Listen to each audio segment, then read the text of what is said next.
This is the Levels Network. I'm Justin Horo, joined by the OG, Willie Mason, and the bro, Lukey Stowe.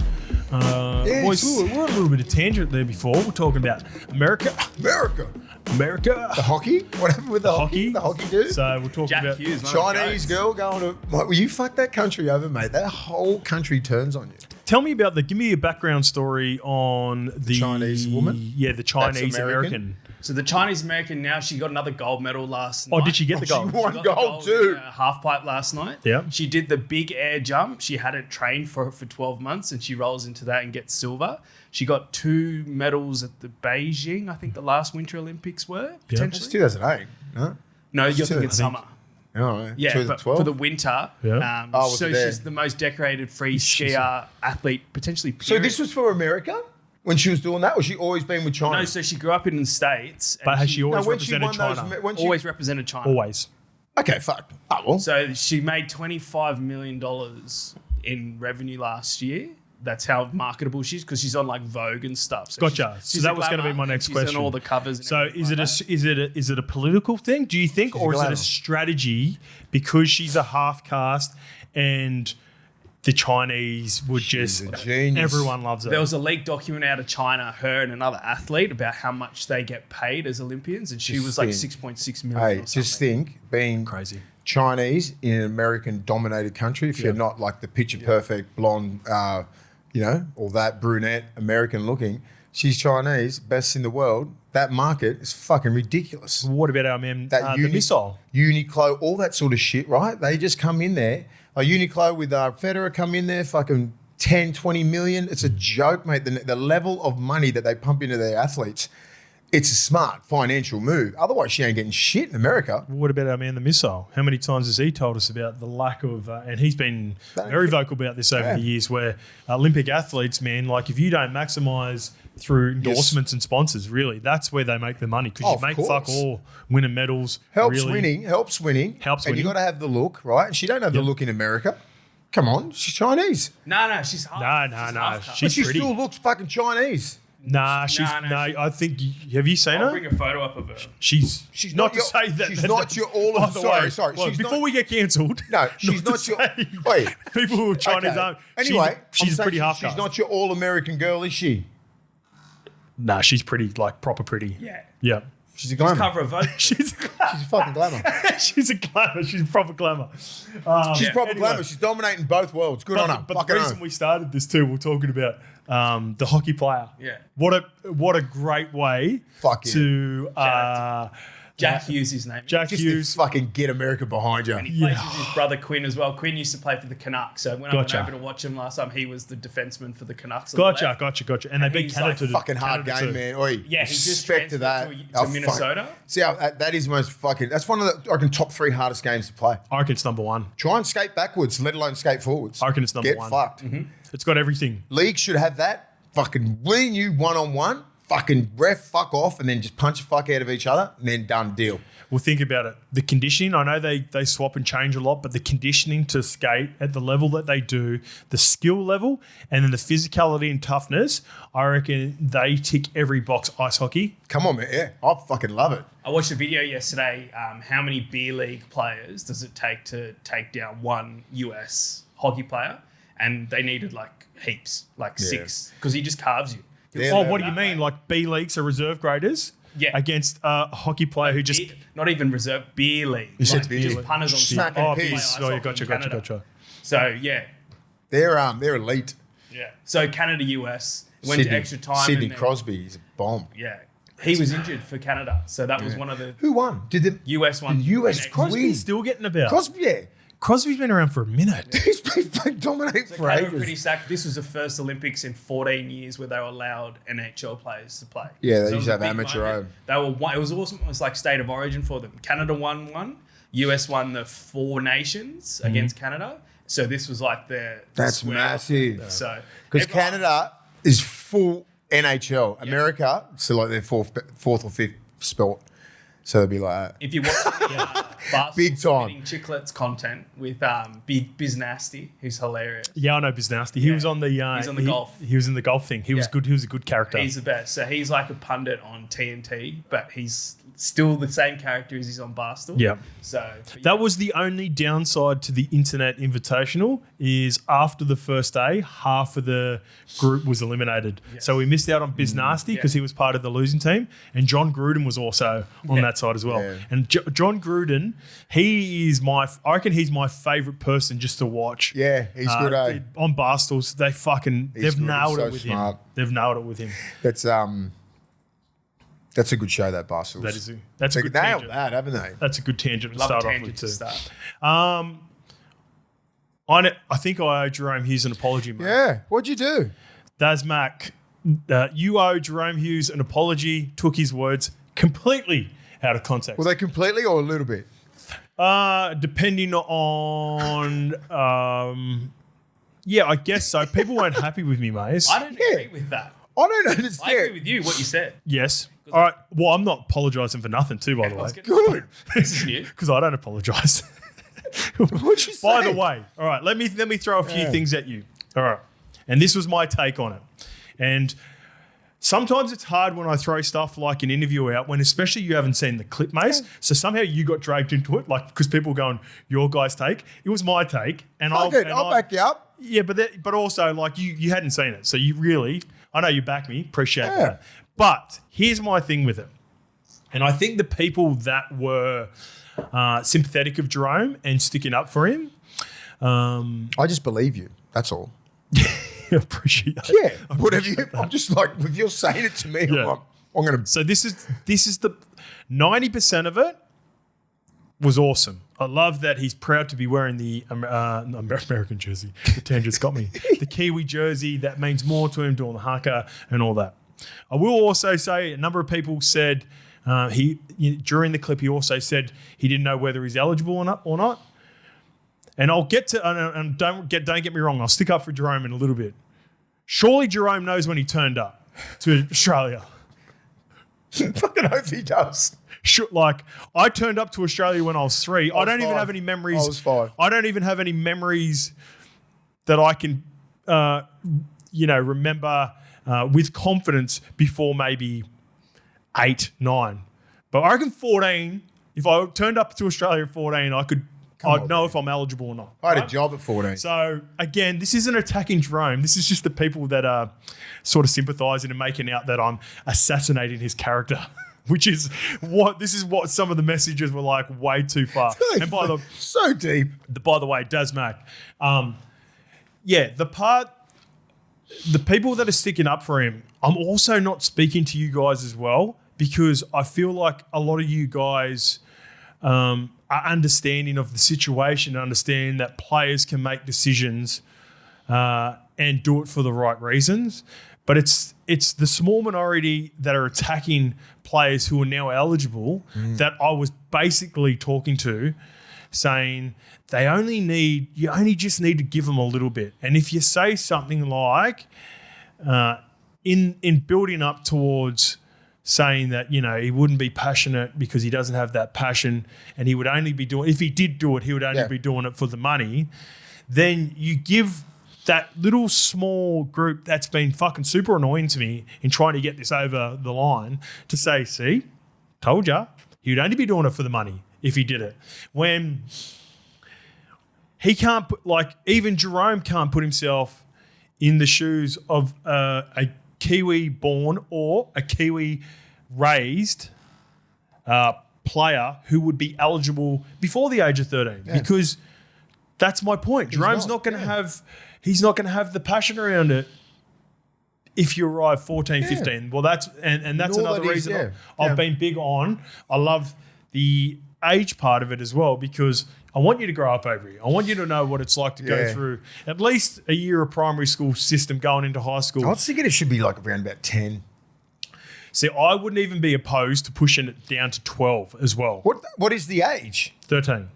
Yeah, I'm 10 or 12. I reckon that's you're playing that's when you're playing sub-juniors. That's when you're starting pretty much nearly high school. Yep. You know, Lamone, you're not arriving when you're in year 9 or 8 or 9. Correct. You know what I mean? So you start year 7 and you understand Australian fucking whatever, So history and all that sort of shit. So if you arrive Indoctrinated if into you that? arrive a day after your 13th birthday, you are eliminated. I would even be happy to push that to 12. So 12 sub-junior start playing. So Yep. you're sub-junior, so you go from 9s, they change mod rules into different rules. So you start, can you look, Lukey? Can you don't chat GPT? don't you fucking, straight Go to Google and find out what are the ages for junior footy, and then it progresses to mod. 9s In to Queensland? 12s. New No, South just Wales. 9s Good to, shit. yeah, Yeah. 9s to 12s, I'm pretty sure. Is it? So where my little nephews are playing under 9s, the rules have just changed, right? And then I think it will change again at 12 to mod. Gotcha. Yeah. Markers. There we go. PlayRugbyLeague.com. It applies to all Yeah. all regions. These laws for junior rugby league 6 to 12 years inclusive. They're a modified form of the game for the international laws from 13 and above. Yeah. So when you get to 12, it all changes. So you're fucking around 6, 7, 8, 9, then it just starts getting a little bit more serious. Yep. Then it changes at 13s. Then it gets to like markers, 13 aside, Gotcha. 30 minutes maybe. You don't play mind all that sort of shit. 12. So 12, would you Yeah, I happy? think 12. I just think 12. Yeah. Yep. 12's a good number. 12, And what's by the way, 13? let me clarify into something now. Again, like I said, I 13's love done. Jerome Hughes, the human. I'm allowed to be critical of one thing he said in a 60-second clip when he's talking about. Like, I just didn't like that part. I didn't like all the. It's not like I didn't like all the other things he Oh, said. it's your opinion, mate. I know, I but didn't mind it. But also, we have a podcast, and people are not always going to like everything that we say. But if we just, I don't know, everything's Just right, rainbows just and before you- butterflies just and all right, that. Just before you write your fucking nasty comment, fuckwits, have a think about it.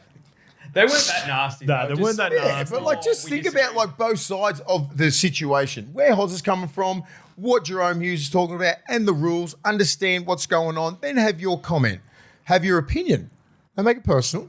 I can also take it too. Don't Yeah. get me wrong. Don't get me wrong. So can I. You can write comments and but I can also, like, this is my response to it, and that's just what I'm trying to get out. And also, like I said, I want to clarify this so it doesn't get lost. Like, Jerome is a gun.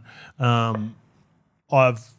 many things have we done with Jerome over the years? So I just didn't Legend. like that little fucking 10-second bit. That's People fine. always say that you look like him a bit as well. Well, here we go. Let's get to the whole KR. Let's get to the World Club Challenge review, and this goes to a text or a comment that we got in YouTube. By the way, even if you hated what I said about Jerome Hughes, like and subscribe.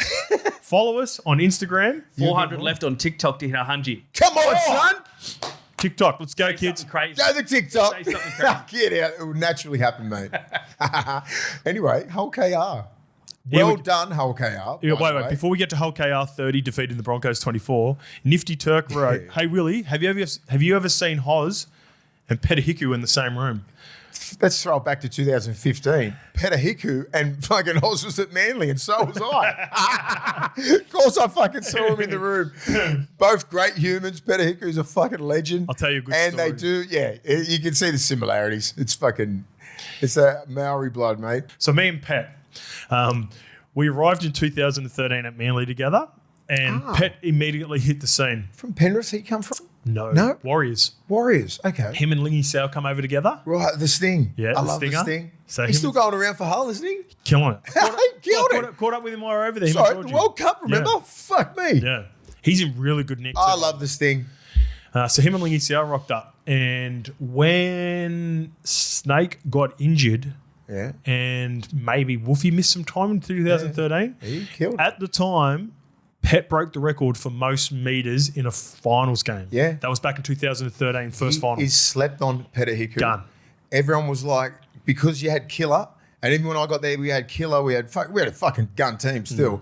But PETA HIKU was a massive part of it. He was behind. Fullback, centre, wing. Like, he could just play Yeah. any position. Like, he's just one of those guys that's like, he's not fucking ridiculously fast, but he's fast enough to fucking get on the out. He's moves like Killer.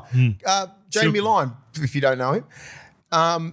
The movements, right? The hip movement and everything like that. It's just that some people are just really good at evading contact. Both have awful rigs too. Worst rigs I've ever seen. Hiku's Both up there. made guts. Jamie Lyon's got the worst rig I've ever seen for an elite athlete. Easily. Fucking telling you. How does this move? because I've known Killer for ages, right? Played rep to people. I said, how do you move with that rig? Like, he's not muscly, he's not fat, he's not. It's just a fucking. I tell you, it's a fucking anomaly, mate. here's another cool story. I don't know One if of the best centers. Don't ever fucking sleep on Jamie Lyon. Yeah, another cool story. I caught up with Killer at the back end of the year. He was there for Chez's 350th. Yeah. And he had a speech at the Prezzo after, and he's still doing the damn thing. He ran around with his young fellas up in fucking Byron last year. Killer. Same league as Todd Carney did. I'm not 100%. I don't know if it was because I think there's a Byron team that is a part of the Gold Coast competition, and then maybe there's another level Someone below. in the comments will know. Yeah, someone let us know. But yeah, Killer, because he was playing all the way up until a couple of years ago, captain coach, and he's got two boys, and I think he played with the youngest, and then the oldest wanted to have a game with him. So he still hasn't had I don't think so. I think he still might play again this year. He's very durable, isn't he? Fuck, he's a gun. Because I remember he debuted, I think it was like 99. I think 99. Like, gee, he debuted before me at Para. Yep. Just fucking hit the scene and just he made the 2001. Remember they picked him, Braith, and Gaz as youngsters. Yep. For fucking the Blues. for fucking Team of the year. the Four Nations, the Aussie team. Oh, Aussie, Yeah, the Ashes. Yeah, they got all picked. Yeah. I was like, God damn it, because he killed it. Him and Gaz were the ones coming up. And then he had the run in with Smitty and just bounced. And then so 2004, we played them round one. Yep. We played Para when Sonny Bill debuted, right? Fuck, did he play that long before he bounced? Yeah. So after the game. I feel like. So after the game, Yep. Tong scored him. I always remind him. Tong scored him and fucking and we pumped Para as usual. And he said, Fuck, one game. He bounced. And then he was out. Yeah. So he goes, fuck this, I'm done. I don't know what he was. I think he was done anyway before. You don't just have one game. It wasn't that one game. It was just what was going on there. And then we pumped Para, and then fucking Killer just went off to Weewar and started playing, and then fucking St. around. Helens Then he went to Manly. No, he went to St. Helens for 2 years. St. Helens dominated Man of Steel and all that sort of shit. And then he come to Manly like 2000 fucking, I don't know. That 8. was partly because Para put a clause in the contract that he couldn't play for any other NRL team. Was it? Did they? That's when I was researching. Remember when Bullshit. I texted you? Yeah. Yeah, did you? I thought you just threw that tongue in cheek the other day. No. Is that right? Yeah. So apparently Para did the same thing back then. Stupid. Anyway, yeah, they lost him. But it was that one game I always So that remind would be, I don't know if that's a precedent. Jameth. I remember I remind him all the time. I said, do you remember that time when we flogged fuck Eddie round one and you quit? He quit. But 30 to 14. it was for fucking, it was, there was reasons behind it. Check out these stats. Man of Steel. So he played 2005, 2006. He had 31 appearances, 24 tries. He had 32 appearances in 2006, 22 tries. They won 37 games and only lost 2 in 2006. He's a god there. He's a god. Jammer said on his potty, I remember watching it maybe last year sometime, he said he's the best signing in St. Helens history. And he only played 2 years. And I think Gids was over there before that as well. I think he went after him. Matt Gidley? I think he went after. Because Matt Gidley went over when he retired from the NRL. Oh, so Gids was still playing 2006 and 7, wasn't he? Yeah. I know 5 and 6 because I remember he was playing. We played our last test. Yeah. I think it was Origin in 2004, 5, I'll confirm something and like get it up. Yeah.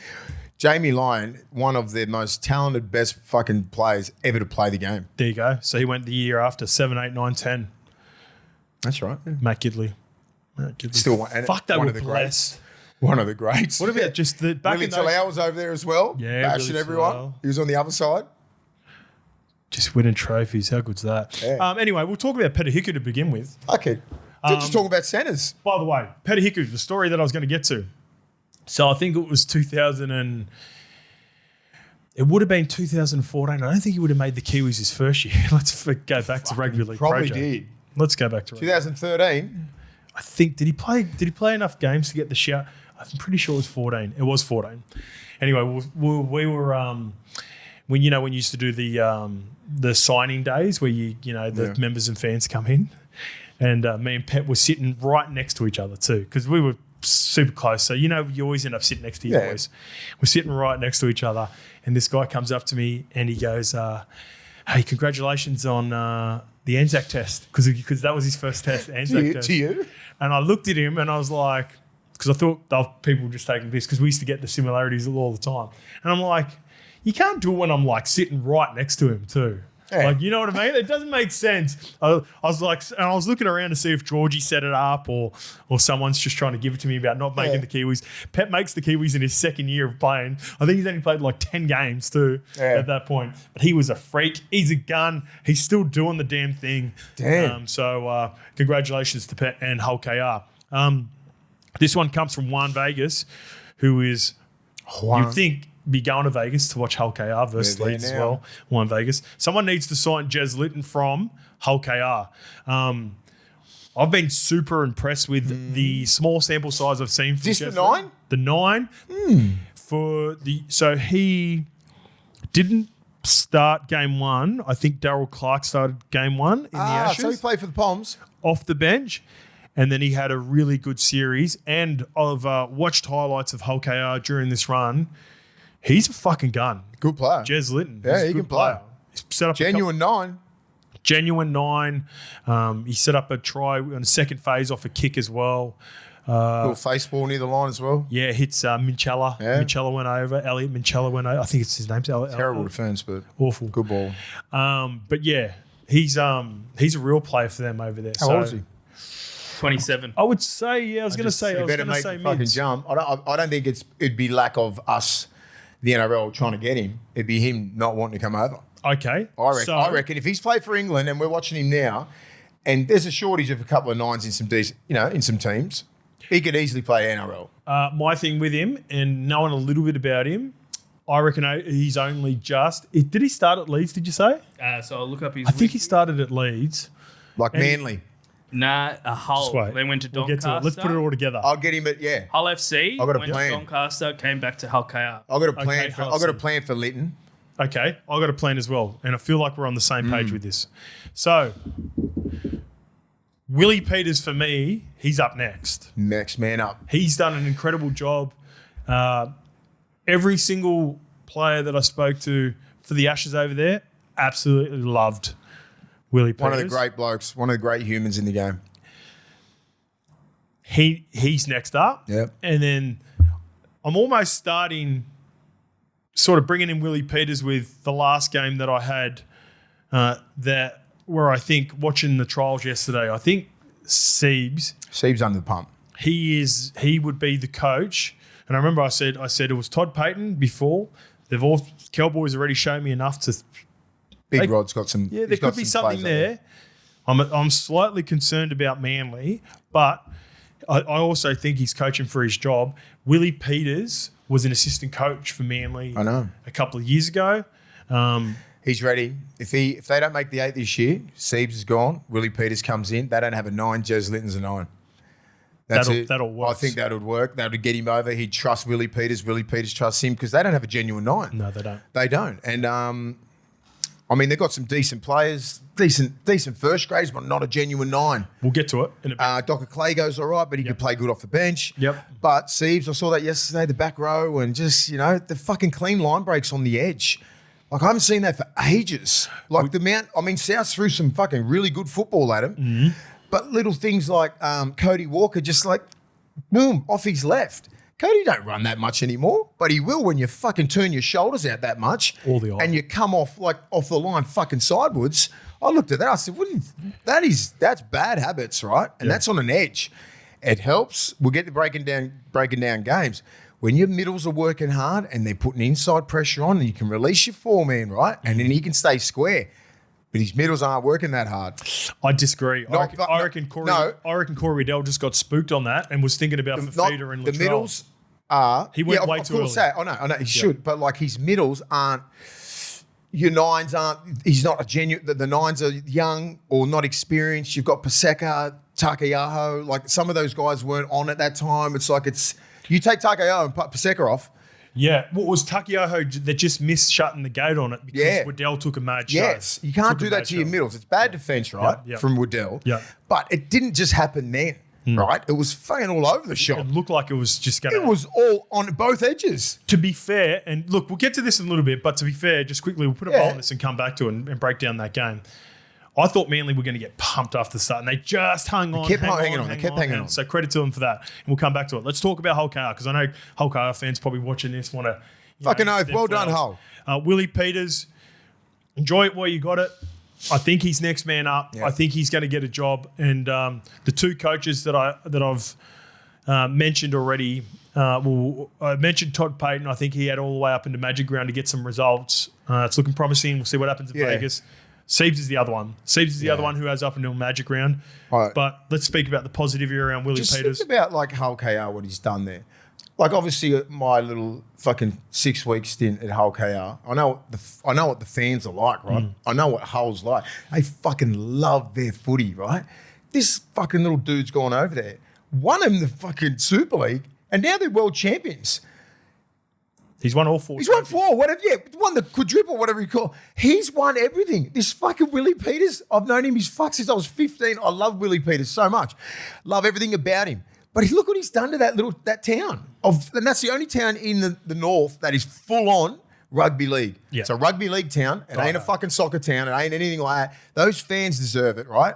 KR, FC, all the fucking whole of Hull should be very proud of their team, Hull KR, and Willie Peters, and they fucking deserve it. He's changed our whole fucking culture. It's fucking awesome. They finally, because no one beats you, Leeds and Helens. They always just fucking win. No one like the Hulls never win, and like the Catalans and fucking Cass, Wakey, all that. They never win. Now they've fucking won all 4. Won everything. So good. I love the touch from, I think it's Matt Peet, the Wigan coach. I think me and Willie Peters are going to get a statue there. 2 Willies. Willie squared. Willie squared. It'll be Willie Peters on my shoulders. Like, Oi. yes. Willie squared in Hull Town Square. Yeah, that's it.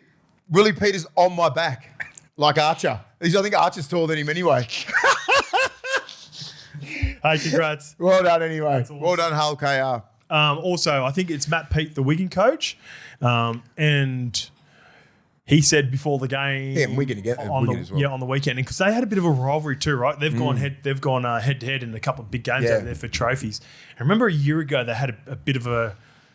There was a weird exchange that they had where I think Willie was trying to be a good dude about how the game went on, and there was like an argument, and then they ended up settling it. Like they ended up putting it to bed, but there was like Willie's like, "What are you fucking carrying on like a lemon for?" Anyway, Matt Peet went out of his way. He was getting interviewed for Wigan. He goes, Can I just say one thing? Congratulations to Hull KR. Congratulations. It's admirable. Super League are proud. Well done. And they would be. The Super League would be proud, mate. They have absolutely dominated this fixture. And anyone who's been watching this show since we started, Mase, knows how pro Super League I am. Yeah, I love Super League. Now let me get to the negatives. Go on. I think this game's run its course. Club challenge. I think it's just become, and again, similar to my concerns, and you know how much I love the All-Star game and I want it to be part of the calendar. These fixtures at the start of the year, just because of where they are and the travel that's involved for both teams, meet halfway. unless Hull KR or the Super League Do it in teams, Dubai. maybe that would be. Do it in fucking Colombia. Isn't that out of the way for both? No. Isn't it? Meet halfway. I don't know. Geographically, have a look and see where that is. Go get some stem cells. Well, that's why you want to go. Yeah. I feel like, again, going back to my point with the strain on these players and how long the season is, and trying to find, like, if the competition was shortened, then it would be fine and I wouldn't be against it. But these guys are playing so much footy. Yeah. And So are the Poms. And by the way, Poms are Super playing League more fans, games than Super us. League fans, if you've been following us for a while, you know how much I would have loved to have been a part of this game when I was in the Super League, because there was a part when I went away, it's like, oh, this would have been awesome to win a trophy over there and then represent the Super League and play the NRL equivalent. But it's just, mate, there's just these I don't games think we can lose this game. I like the compromise of meeting halfway. Yeah, I mean the travel is killing teams. Dubai could work. Yeah, if they do, because we're going to get to a little bit old. I think we're trying to play an international game anyway. I think Volandi's is trying to get all that sort of stuff. There's got to be a halfway where, just say if we take the Vegas fixture to Dubai, then we can play that in Dubai and all that sort of stuff anyway. Well, your man Az Warburton has come out and Aaron Warburton. He's put his hand up. If they do turn this into international round with Vegas, they would put their hands up and be keen to do Dubai because he's got a heavy Middle Eastern fan base. Like we're going. A lot of Muslims that we're going, boys. So yeah, we'll be there. Yeah, we'll be there for sure. What about they played at Batley World Club Challenge? Anyway, I think it still needs to be around because I just think Hawaii. Yeah, Hawaii's another one. I'm just looking at the other way. No, you know what? The Poms should just want to get the fuck out of the UK anyway. It's freezing. But they've competition started. I get it, but they need to work their shit out as well. No, there's got to be compromise from both sides if they want to keep it. Yeah, well, they need to compromise more because I swear to God, we will fuck it off. Yeah. Do you know what I mean? Like, so if the Super Penrith League already did the year before. Exactly. So Super League are the ones that are got to move a lot of things because they know and we know. Like the NRL go, we don't care. Do you know what I'm saying? I think we've got that in us. You're saying Super League for sure making the compromise. So we want to play in Hawaii. Okay, get to Hawaii. Or do you want to get to, I don't know, just somewhere in between? I know their competition started, but they're going to fucking have to take a week off. Somewhere, Japan. That's halfway. Tokyo, that's good. It's a good call. That's what I mean. They'll have to make the compromise because we don't care as much as they do. See, now this is where there have been a few comments in our section about us not caring about it as much. It's more to do with, this is hard to explain for the Super League fan that's probably going to come on and watch and, not want us to diminish you and I are fucking, we're fans of Super League, right? We're fans of the game. We love the game. But like for them to grow and where the NRL is fucking here at the moment. It's at its peak. They're still here. Then why did the Super League keep beating the NRL? Because we don't care that much about the game. Go over there and just smash piss all week and then fucking turn up. No, I've got to. Hold on 1 sec. My laptop's about to go dead, so I need to. Seriously? Yeah. Why? I've got something for you. There's 100%. Like I know they keep beating us, but they're not better than us. There's no way. You put fucking Hull KR in the NRL, wooden spoon. Yeah. Yep. But just so that one game, they get up. They would. They get up for that one game when we're just fucking not on that level. They fucking mean so much more to them. They come out, bash the fuck out of the Broncos. Mm-hmm. Single-handedly. Watch the game. I was like, they're going to get done here. They're fucking running harder. They're hitting in numbers, hitting holes. Like they outplayed the Bronx. They fucking bashed Walsh. They bashed everyone. Payne Haas had to play 80 minutes. Fuck, he's fit.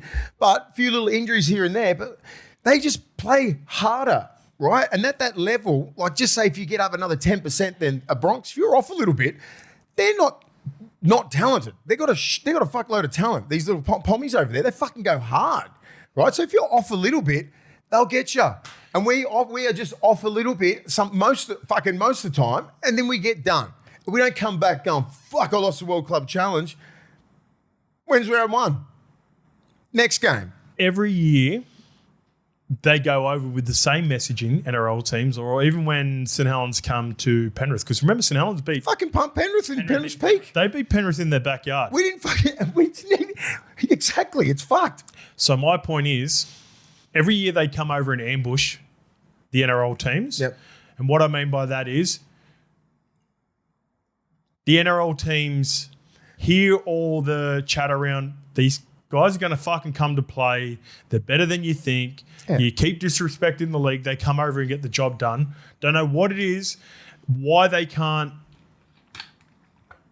get into a game of footy and realise and not get ambushed and not realise that these guys are like they want to send a statement. Yeah, I know. Guys. Every single game I watch with this club challenge, this World Club Challenge. I was thinking the Bronx were going to get...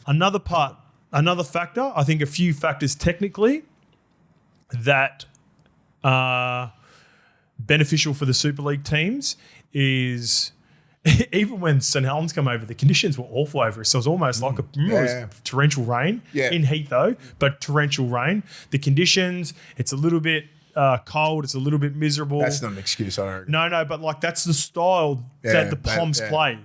The Super League. If you don't watch Super League anymore, like people associate Super League with free flowing footy. It's not the case anymore. The Super League is more a wrestle, getting 3 or 4 into the tackle, slowing it down, especially when the Poms referee it. Remember the night and day difference between Grant Atkins and Lam Moore? Mm-hmm. Mate, they let you fucking... They're all in the ruck. It's sloppy. They hit you late. So that still catches the Australian team and Australian teams when they travel and play the Poms over there. It's a different style of game. They want to slow it down. They want to make it messy. And even when you look at a couple of the tries were heavy. Like Tyrone May shin kicked it a couple of times and fucking it led to a try. But I'm not diminishing them. I'm just saying they keep ambushing them, even though everyone tells them they're going to ambush you. They still do it. So credit to the teams for doing that. But also, the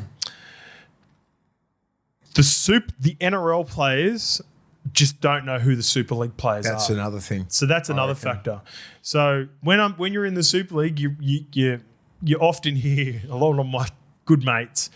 If you come over and you like talk it up about being an NRL player or whatever, NRL, all that sort of shit. But mate, they watch NRL and they might not watch the whole season, but when the finals in State of Origin, Jesus, they know who that's on. So they watch it casually as a fan. Not one NRL player, unless their mates are playing from their teams, would be watching Super League week in, week out, or even the finals. They barely watch NRL. So that catches them off guard. Because even though, to my point, Hull KR would get the spoon in the NRL, and I agree with that, it's not like they're complete mugs. I still think Hull KR would probably run the table in New South Wales Cup and Queensland Cup. So you're not playing against fucking absolute derricks. No. But my point is that they don't know, like some of these players that are fucking goers, like Jez Linton and Mikey Lewis and some of these players that are, they've got NRL potential. Yeah. There's a heap over there with NRL potential. They just don't fucking want to come over yet. Or they just leave it too long. They fucking about 5 or 6, 7 of those blokes who play NRL. Or you could also have NRL potential, but then also like potential's the key word because you might not be up to it if you play week in, week out. But you can get up for a game and you can fucking ambush them. And Reece Walsh has no idea who Arthur Morg is, the Frenchie fullback, who I've been watching for 3 or 4 years. Fucking silky. I know he got injured, right? I know he got injured. He done a great job at Catalans. And he's been at Hull KR. He had a transfer. He went over there. Arthur's the right man. I think it's pronounced Achu over there. You remember Achu? Morgan. Our man. When we played there. He's playing at Hull FC now. Anyway, one of the boys. That's how you pronounce it. Silky. Might not be NRL standard, but. Calves over there. You catch them, they can catch them off guard. Like that's my point. And I think to your point with the ruck speed and how messy it is, and then like in the NRL, it's very it's clockwork, right? Yes, it's clockwork. Hit on the ball, hit on the side, grab a leg, boom, wrestle, all that sort of stuff. Dominate the ruck. Theirs is a fucking. Remember when Grant Atkins just blew like 3 fucking penalties straight away in the start of that game? Yeah. And Morgan Knowles and fucking... you get a pommy ref over there. And Trout. No, not Trout because he didn't play McMeekin and all these players who just come a third man in. Like, that's 6 again over there. Yeah. That's what they do. Yeah. So I think that rattles them a little bit over. I don't know. Then defensively, like, did the Broncos play a game? Did they have any warm-up games? That's another fact. So, like, even though it was disappointing that they had the loss to York, they've had a good, solid hit-out trial. They would have had with their starters, and then they played the first round. But again, I want to keep going back to it because I don't want people to just come in and see us just hammering them. Congratulations to Hull. Hey, we're giving them their flowers, mate. We're just trying to work out why the fuck they keep beating us in World Club Challenge. What were you going to say before, Lukey? You feel like you had a good point and then you... So I tapped into a lot of the content over there. So I listened to the podcast that you boys went over. Oh, yep. When we did Amor? Yep, that was cool. Yep. With they had Madge, they had Renault, then they had a guy from awesome. Hull KR. Awesome. And the other podcast, I can't remember the name that I've mentioned on the show before, just to hear what their sort of takes. They all fucking want to win this game. Everyone, like, it's just a different mentality. I know. The fans want it. Everyone's, like, praying and wanting. That's what I keep saying. They want to win more than us. It's just they That's as simple as I can put it. Yeah. They want it. It means way more. Fucking full stop. But this is where I thought the Broncos were going to be served well. Madge has been over there and been that for the weekend. Yeah. I thought he was getting, mate. Madge would have wanted to win it so bad. And even Katoni Stokes came out and said before the game, we want to do what Penrith couldn't do. Like, those are statements. But I'm telling you, then you get out there and these guys that you don't know are trying to ambush you. They bash the fuck out of you. They and then all of a sudden you get to 18-0 and those guys would have been standing behind the post going, what the fuck is going on? What about who can sign? Did you see this, by the way? Mikey Lewis. Yeah, Mikey Lewis. He's a character, man. I like him. Go, turn it up, turn it up, turn it up, turn it up.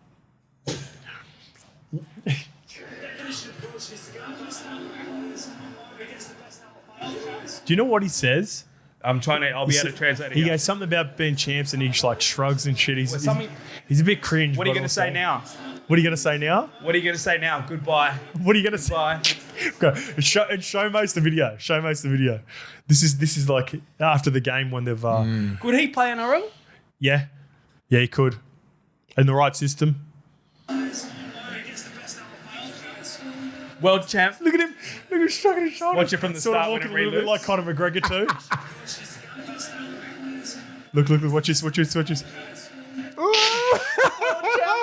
World champs. Oh, well, get in the moment, mate. Mate, he is. He's a fuck. Surely he'd want to. Like, he's that sort of dude. Or is he like Danny Maguire and never would be able to make it out here? Yeah, fucking hard the NRL is. Oh, easy on Danny Maguire. Listen, seriously. You were on the show with me before. I was a Danny Maguire guy. No, hold on. Mikey Lewis. I reckon Danny Maguire could have. Mikey Lewis can play, but like he carves over there, right? It's hard to carve the NRL up. Week in, week out, the training is fucking ridiculous. Like you gotta understand the levels, right? Of fucking Super League and here, the club levels, right? It's week in, week out, non-stop training sessions are nearly as hard as fucking games. Over there, yeah, they train hard and you play some fucking decent games, but it ain't every single week. Yeah, the Gold Coast are going to fuck. They might dust you up. Cowboys, West Tigers, everybody, doesn't matter who you are. Every game. Comes over here, fucking big fucking mark on his head. Pommy, gun, inside pressure's going to be fucking trying to get him. Look what happened to the fucking other guy. He went to the Warriors. Look what happened to Sam Tompkins. Yeah. He was a fucking golden boot winner and everything like that. You know? Didn't fucking make a mark over here. There are also examples. He can play too. He can play fucking. Sammy was a gun. Tompkins could play, but different over here. Different. Well, and again, if you're asking the question, yes, he could for sure. Not guaranteed. He's got a good body shape. He's the modern day sort of, and also again to Sammy Tompkins at the Warriors. Maybe if he goes to a different team, Mase, like. Mate, if you put Sammy Tompkins behind your fucking 0405 team with the Bulldogs, like he'd fucking carve. You put fucking Lewis in Penrith, put him at 6. He'd be good there. Yep. You don't put him in the Titans or anything like that, Tigers, all these other teams that are struggling, right? And they need it half and they haven't got a good fall pack. You can't do that. So that's why they're pretty selective on who they go to. You're not just going to come to the NRL for anyone, for anything, right? You got to go, fuck. I need a good system. And people are telling you, like, you better be in a good system, otherwise you get found out.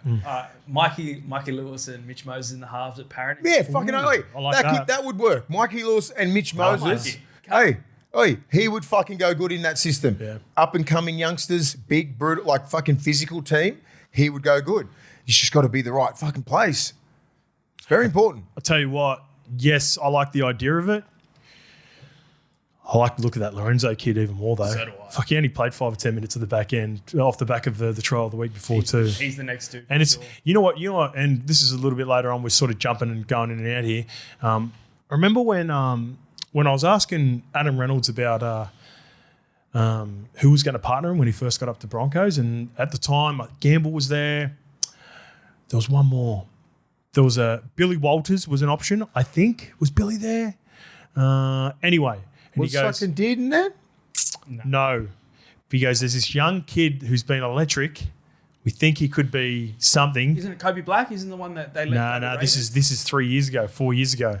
He goes, might be 3 years ago, 3.5 years ago. There's a young kid who's pretty exciting. He could be something. Don't know yet. His name's Ezra Mam. Oh, really? Yeah.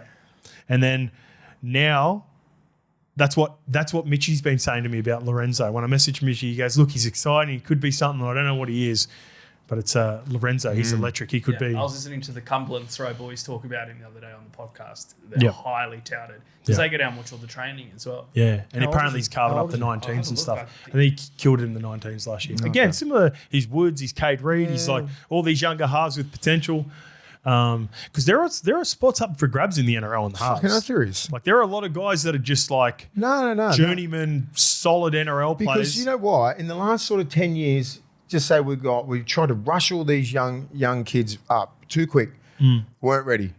Their pathways and everything is all back in after COVID, all that kind of shit, right? Really fucked up the growth of a young player. Just say you were 16 during COVID, right? You didn't train, you didn't fucking do anything. So you missed out on footy for 2 years. So that is fucking very big in that age group, right? So now you're about, just say if you're 15, 16, whatever the age, it's stunted your growth. Right, so now it's in the proper pathways. Everyone knows what they're doing. You know what I mean? Like there's a good point. And we're manufacturing all these young kids now, and they're growing and they're coming through as proper first graders. Right. I'll tell you another reflection of that, Mase. I think you'll agree with a couple of vets who have been able to play deep into their careers at the back end. Might have been benefited from the youngsters that missed out on that period. No one was pushing Adam Reynolds out. No one's pushing Ben Hunt out. Sean Johnson. DCE. Do you know what I mean? None of these guys had any pressure on them at all. No one was sort of like, so why wouldn't you just keep signing DCE and Adam Reynolds and all that? No pressure, less pressure. Less pressure. Yes. No talent. There's no one taking your place.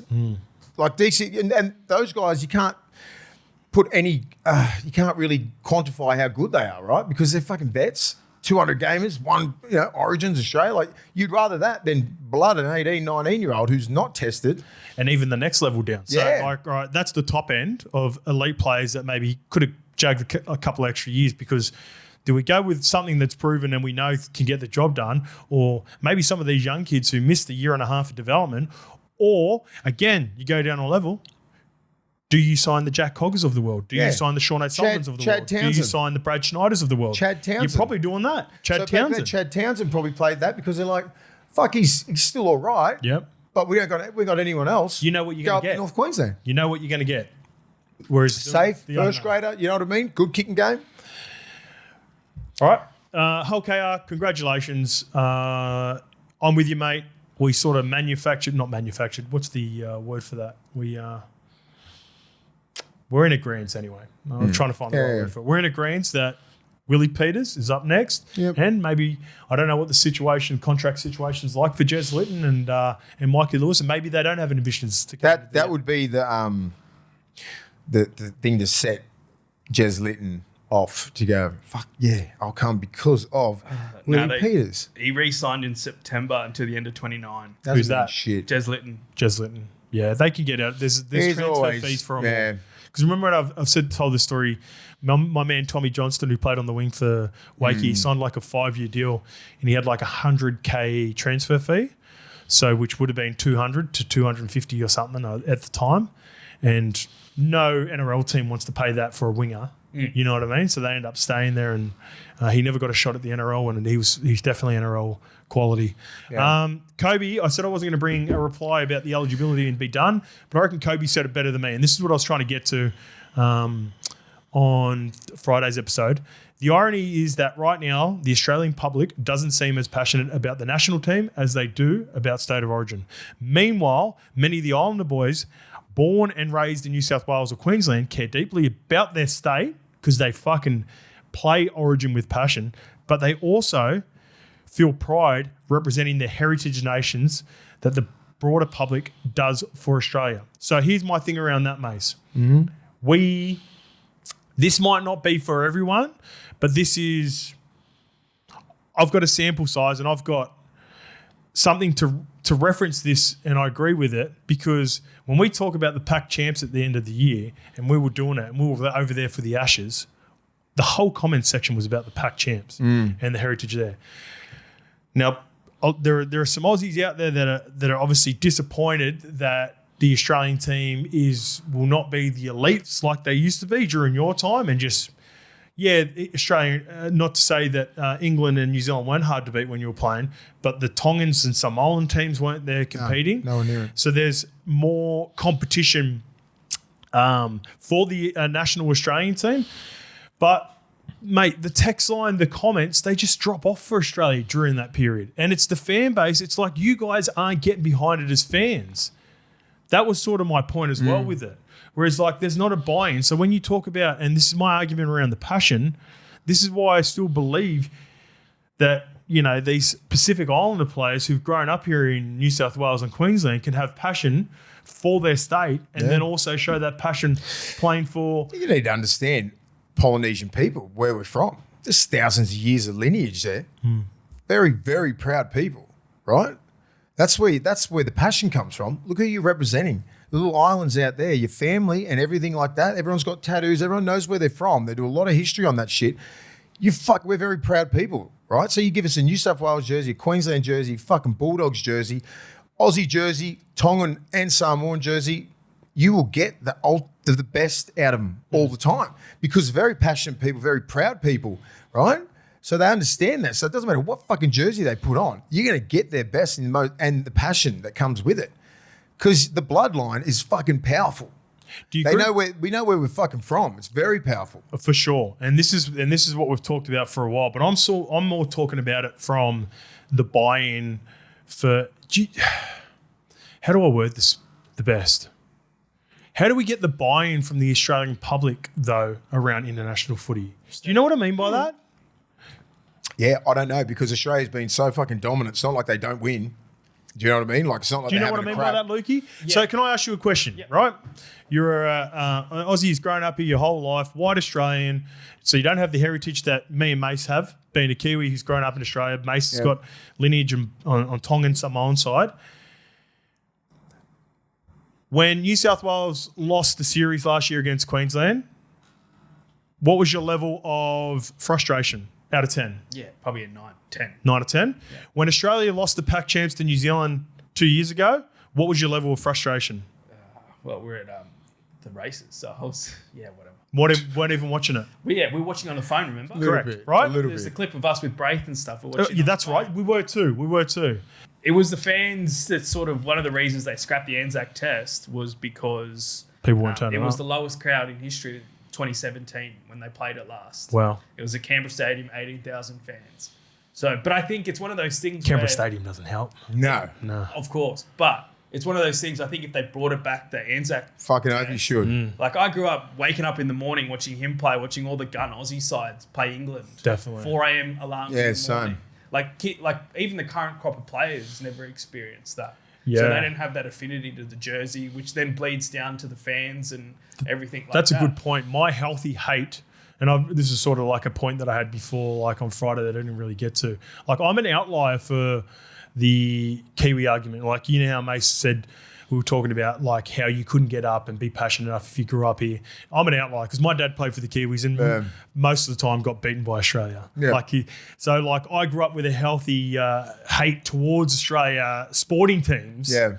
That I loved what Australia have provided me, and I love Australia even more so because of my example with my daughter and my partner's Australian now. So I got love for Australia. But when it comes to a healthy rivalry, that's what I grew up wanting to aspire to be. So that's why like the origin eligibility would just never have appealed to me. Yeah. But in saying that, there's definitely, I don't know, because I'm more speaking about it because I want to find out a way where we can, I don't know, the players can have that attachment to that rivalry as well that you had. Because I know when you speak on it, I know how passionate you are about representing Australia and what it meant to you. I really don't think the modern day fan and player have the same passion that you They had. don't. Have a like what we used to do. Like I know we've got the story where you infamously did the spa bath and played the next day against Canberra. But have a weekend. Let's Kangaroos, Kiwis. Anzac Day test Tonga, is Samoa, always in that good. same little period. Yeah. Yeah, we've been saying that little rep round. They could bring it back. It's just about the footy and the RLPA and everything like that. And the amount of games that we play, right? They just like players are whinging about that. But when we get 20 teams, everyone plays each other twice. And then there's more space for things like this. I think that's when they will make a big decision on, obviously they're trying to build the Australian team the international game. Maybe in 2 or 3 years, they'll start really having a 6-week break in the middle of the season where it's Origin, it's Tests, it's all fucking pack champs and all that kind of shit. Get it all done, right? There's room for it. Is alluding to it, so he's alluding to it, right? And it's something like an Anzac Test, right? That was some of the funnest fucking games I've ever played. That Centenary Test. Centenary Test was awesome. You know what I mean? Like, and that was like some of the most brutal tests I've ever played as well. And it's fucking Anzac Test. Everyone's played like 12, I think like 9 or 10 games. Then you fucking play that. Everyone's prime. Then Origin, right? It's fucking great. Fish and Tarps and that have been speaking about it. They want it back. New Zealand. Jerome's talking about it, bringing it back. It's for New Zealand as well. Massively for New Zealand. It's the perfect time to do it. Yeah, I think so as well. It's something that they have to really sit down like the Landys and that and say, where the fuck are we going with all this? You know, there's a lot of football spread out through the whole That's a huge factor. It's a massive, like, you know, the TV, the next CBA, right? Do we bring the games down, right? To go 22 games. I reckon he's gonna try and do that. You can't have 25 games. I reckon he's gonna go, this is what he's gonna do. He's gonna Origin's gonna be sold separate. Separate. International, like World Cups, separate. Yeah. And maybe even international rounds, separate. It'll be all separate on a streaming service. Yeah, we'll look at the World Cup. But it'll be on a streaming service, right? I think so. Like, I think Origin will be sold separate because that's 40% of our revenue. Remember that. So if you're I hope it doesn't do a streaming service. No. We'll just say seven. What we watch the NFL. That's a streaming service, 7+. Yeah, but as long as it's a free to air. That's what I'm saying. It will be something like that, right? So it's not going to be a pay like on fucking Stan or some shit like that. That's the difference. I saw a TikTok of an American talking about KO. He's like, how good is KO? You have one fee and you pretty much get every sport. But you need Optus and stuff for like your Premier Leagues and stuff like that. So when we watch the fucking NFL, it's on Channel 7. Yeah. That's free to air. Yeah. But it's streaming. Yeah. So imagine if you sold the NRL, right? Just say you're 25, 26 games to fucking Fox or Channel 9, whatever. You sell that separate, the NRL, the New South Wales Origin and whatever. That is a whole different fucking kettle of fish, That's when you can fucking make a lot of money. And I think that's what they're aiming for. I think Channel 7 and that are sort of gunning towards that as well. If you have a look what's happening in that sort of world, in that world of TV, like that's... If he does that, the players are getting a minimum of 100,000. Yeah. So like that's the goal. I would play for the money, but that's the golden goose of the NRL, right? Is Origin, and that's always been Channel 9's golden goose and Fox. Imagine if China, like a Channel 7 or something, I just come in and go, fucking here you go. Laney's is a capitalist, right? I think Paramount is a big player as well. You got to pay for Paramount, but that's the thing. You won't fuck $9 a month. I don't give a fuck. People are fucking scrambling at money these days, right? Totally. So like if like 7's for free, they don't want anything to pay for anything. No, it'll be 7, 9, and 10. Yeah, that's what I mean. It's going to be free to air. Paramount, that's my point. So Paramount do the A-League at the moment. With 10. but that's why no one fucking watches it. That's why no one's watching. If you do that, I know he's too smart. Because we're already going to make enough money. So what you do is you put it to 7, 9, and 10. There's going to be enough money coming through there. Could probably Netflix, Stan, Paramount. Could they blow you out of the water? Probably, but he would put too many people offside with that. No, there's some legislation that you have to have some free to rights element to major sporting events in Australia. Oh, gotcha. All right, perfect. There's like a that's good. I like that. Be something like along the lines of that anyway. Let's get to some YouTube questions. This one's for Lukey. This one comes from Peter Siver. Hey lads, just wondering, no one has made this link yet. Peter Stuyvesant.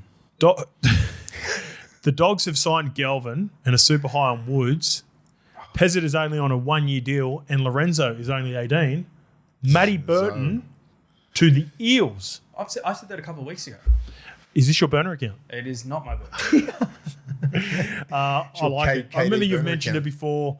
I think just because me and Mase were talking about this as well. With him kicking a footy, I feel like my gut feeling is Matt Burton will not be a Bulldog. When after this year? Yep. Yeah, shit. So I think he's up for grabs. Listening to the Journos podcast, they're trying to figure out that last year of his contract with the Bulldogs to get him to Perth. Gotcha.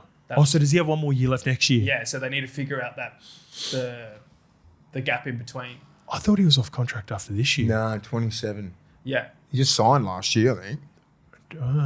So that's the issue that they've. If you were him, would you go to Para or would you go to Perth?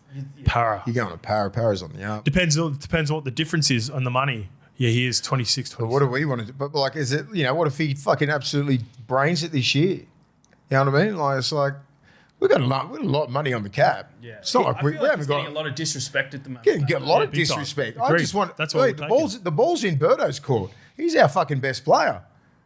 Him and Critter. Well, this isn't even a conversation. I thought he was off I don't even look at it like Burto's going to leave.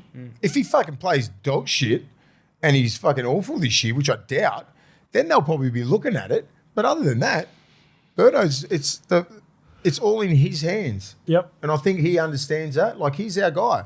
Him and so he's on the left side again, right? With Critter, with Kick-Out. So they want that side to be dominant as fuck. Galvin can get over there with Presto and Cherry. Yeah, all the mail saying that his hamstring's fine. So Who's?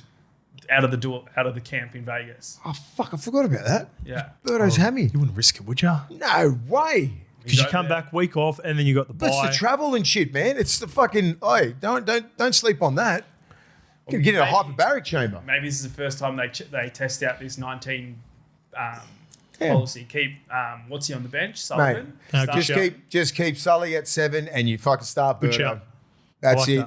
that. And just say if Birdo can be 19th man, I wouldn't even entertain it. Depends if he is. Yeah, I'm just saying. If you're thinking Galvin's the future at 6, just fucking let him have a crack. Hey, I'll tell you why I would do it. The video for the Dragons would be problematic, thinking about when Matty Burton's going to come on. Yeah, fuck it. And you also just got Flano sitting there going, are they going to play him? Are they going to play him? Are they going to play him? Even if the game's I'm playing, maybe Ciro's got no ambitions of playing him at all. Sit him in 19th and just have that little bit of a fucking headache for the Dragons. We've been with Legion. One of those spirals inside that stadium would be insane. Mate. Good shout on the 19th. Even, I think he suits up. Even Leo Thompson. Yeah, for I sure. think he suits up. Leo Thompson's out for what, 8-10 weeks? That Yep. sucks for him. Sucks for us. No, I'm saying I went the other way. I wouldn't put him in 19. I'd start him and then play Fuck the risk. Oh, okay. No, I wouldn't do No that. way. So Don't Sullivan start. on the bench. No, don't start him. The game's too fucking But I think quick the and Dogs powerful. will. That's my. Do you reckon? I think so. Well, that's the mail from the Jonos. No, I don't think Who close. won? Dolphins 38, Yeah, it's a bit didn't they? tinfoil hatty, but Yeah. You wouldn't risk it, would you? If you're thinking long term? that's my point. Yeah. That's why I think it's tinfoil hatty. Nah. I don't We want love a him to play. tinfoil. Let's get to the games. Felt like this was forever ago. Remember we getting back to reviewing games on Monday and we've got Thursday games? Let's just go back to Friday because the Dolphins 38 defeated the Warriors 34. I had the Warriors there because as I was doing my notes, I thought the Warriors were going to fucking pump them. Yeah. And then the They only Dolphins just come back. The Dolphins made a resurgence with some of the rookies that come on in the second half. We'll start off with the Dolphins. Man, Trey Fuller, Jesus. he's a highlights package every time he touches Isn't the he? ball. He's a tough evaluation because of the size, and you have to factor in the size and week in, week out NRL. But fuck, he does a job whenever he plays for him. I still think my best team is Hammer at fullback, Avarillo and Farmworth in the centres, Selwyn on the wing. On kick returns and playing outside Herbie looks dangerous. Yeah. Sarko on the right. He plays 18, he's 18, 19, man. Davida Nafahu's also a good cover as well. They got some decent players. They got depth. Dolphins are 25 deep. Yep. They're They're going to 25 be a deep. problem this year. You know how I said that both coaches would have been frustrated with results last week? And I know it's the second trial because this is when you want to get big minutes out. Yep. But Wolfie had Knowles, Flegler and Molo all sort of playing into the death of that game too. Yeah. So trying to get as much Molo's in trouble. Yeah, he's in trouble. Yeah, he's in trouble. We'll get to the Cleary thing, but he runs hard. Frankie. Jesus, see the first hit up? Was it Capewell? I don't know who, but like bang straight through, like finds space, finds his front. Like he just, he's a good player, man. He's played Origin. He's a class player. Yep. Good Very rotation. Good. Yeah, man. Sort of the name you always forget about when you He's your start genuine. You got Molo and Flegler as your front rowers, and all those other fucking players Tom in Gilbert, the back row that Felice are just Debussy, Daniel dogs. Saifidi. Yeah. You're talking about one of the most well-balanced packs in the game. Deepest. Very deep. Yep. You know, like your back row, you got Kafusi, you got fucking Tom Gilbert, Donahue, fucking Plath, Keeley, Fuiaki, yeah, Keeley. Yep. Jeez. They got some. Figure it out. Did you see? So we got some. I think we got a few texts as well last week. Sangster Fagado skins. Oh yeah, someone from the Dolphins reached out. Yeah. Apparently it's religious. Do you know his religion? I've never heard of a religion where you got to cover legs before. No. What religion is he? He's not Muslim, is he? I'm not sure. And that's not even in it. But like Muslims aren't. Hasn't Mazari in that? They've never done. So yeah, that's from someone within the Dolphins club, one of our listeners. Oh, He used to gotcha. work for them, so he texted. Yeah, I know. I want to know what religion. yeah, we want to know like what it And is why. because- yeah. Yeah. Just legs. Like you can show your arms. Do you think it might be? I'm trying to think. He's like, Check Kempy. I think Kempy put a post up. Maybe someone commented on his thing. Oh, gotcha. All right, let's go to the Warriors. Wade Egan, when he takes over a team, when they get on the front foot, his Tardo. ruck deception, one of the best. it's the best. Off a quick play the ball as well. He's good. He's like he was that a couple of years ago when they made a big run. He had a gun year. The next year after that, he was fucking busted up. I'm going to assume it is religious because Kempy put a post up and the caption was have a go at the Pomeroys and it's now gone. So someone must have commented it's due to religious, so he must have got rid of it. Yeah, well, Put it up and then have it deleted Jesus. because of the followers. I'm only assuming I could be completely wrong. Yeah, they look like they're back. Defensively, still few little problems there. Who's your 7 and 6? That's hard. Boyd looks all right, Yeah. but the 6? Yeah, Luke Hanson, he needs a little He's bit all of right. fun. He's all right. Yeah. Yep. Back rowers, Laban look they're- good. I honestly believe this. Their top 8 aspirations are all on Wade Egan. Yeah. Because, like, Tanner Boyd's a NRL player, but he hasn't shown me anything in his 3 or 4 year career to say that he can Take over a team. take over this team. When they're at their best, It's and when- this is sort of what it was like before Luke Metcalf sort of got his groove. It was Wade Egan early, and I don't know why. Maybe it's injuries because he misses time. They've also got that Sam Healy. I think he deserves more minutes as well. It's a tricky one with the Warriors. Like there are times. Sometimes I was like, come on, Wade. Like, fuck, you play at this level. You're an elite 9, and then there's like any spine position. If you're not on the front foot, then you can't do anything. But and losing Barnett last year as well. But now you got Aaron Clark, you got Barnett, and you got Fish. There's 3 guys that can go forward like a machine. That's hence why Wade Egan can get out and be very deceptive, right? And you got good back rollers hitting holes and everything like that. They've got a fucking decent team, but it's all predicated on Wade Egan. Yeah. It was a couple of years ago when he went over there. He changed the fucking style of play. He's class. going back to the back rows, I think Laban's going to beat out Lecker, the record. Yeah. Yeah. So Lecker's like their swing Well, man. Leck is a left-sided back row. So he's left arm carry. So Capes. Yeah, so Capewell. He picked up an injury actually, Capewell, so he could be. We'll see what happens. So Capewell's probably got 1 or 2 years left in him, max, I reckon. Yep. And then, he's 20 years old, Lecker. Yep. He's got a big future there. Already played a lot of big minutes last year, so he's only young. Got to look after him. I like that Jeremiah Tuava as well. They got some fucking big fucking people. Yeah, they are deep in the forward pack with the rotation. Stoll Smith, Jackson Ford. Centers are a little bit. Yeah, Ali has some nice moments. I like Ali Lautea. Adam Pompey, you know what you expect from Adam Pompey at this point of his career as well. Two of us are shit. So Rog has been, he was supposed to play last week. I think he maybe aggravated his hammy. Did you see what he did? Oh, actually, that's the one. We've got to get to these two. So Chance Nickel-Klogstad. Yeah. The Warriors have been calling for this for a while because I agree with you. I think I've got more question marks around the centre position about them taking the next step. I feel like I need to see more from Tulpiki. Yeah. So I think he provides more. The one thing with the Warriors fans that they don't appreciate enough, and they won't appreciate until until he's not playing there. This chance Nickel Klogstad does so much more of the cleanup work that the untrained eye doesn't see. Yeah. Like sometimes how these little half breaks or kicks he gets to or tackles he makes on the line, mate, they're 4 points and the Warriors could have got pumped in games if it wasn't for Chance Nickel Klogstad. So What do you do with Tuapicky? Bench? 18, 19? well, he's on the wing last year to start the year. But he's your perfect sub.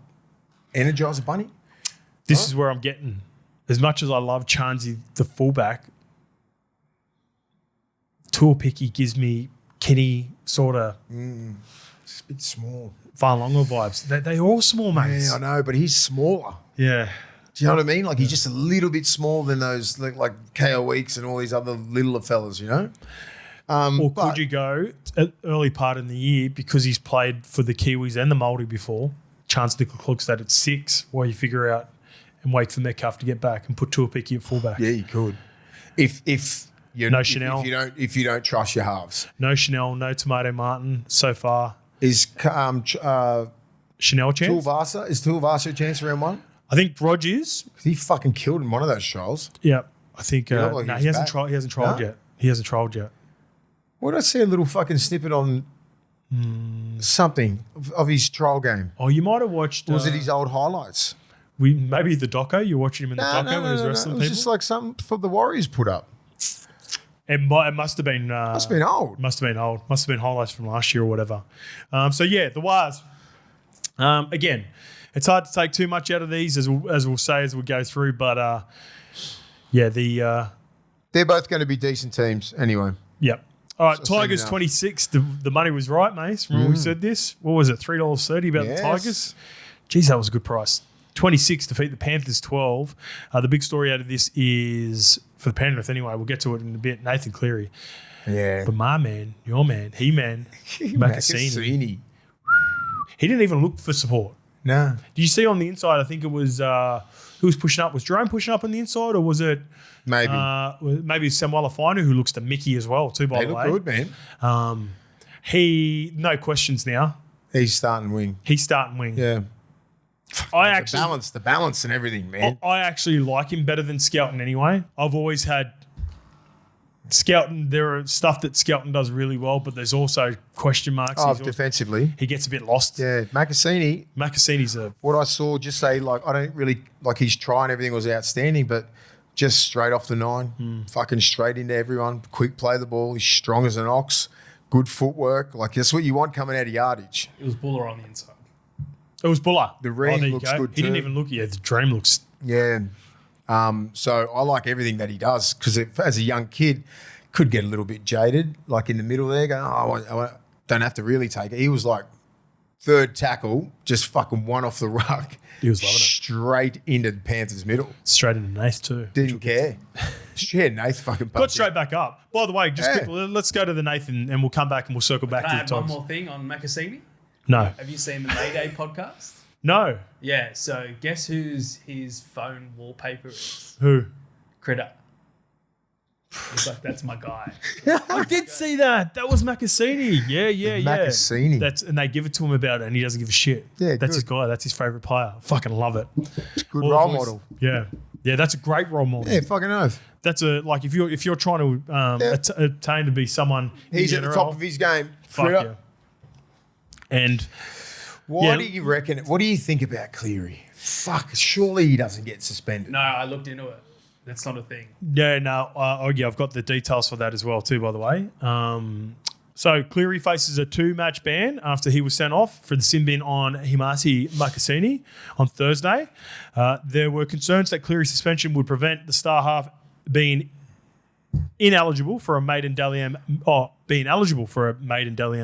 However, the NRL have confirmed that it won't be the case as incidents during preseason are not the same as regular season. Yeah, that's so, good. but here's my thing, and we'll get to this. And Tigers fans, I promise you, we'll circle back. The NRL is so predictable, and this happens every year, and it's like clockwork, and it annoys the fuck out of me that we go through and we nitpick, and these shoulder-to-shoulder contact tackles at the start of the year are ruled like this on Nath. I I believe it was shoulder to shoulder, and it was a little bit of whiplash that made it look bad. Yep.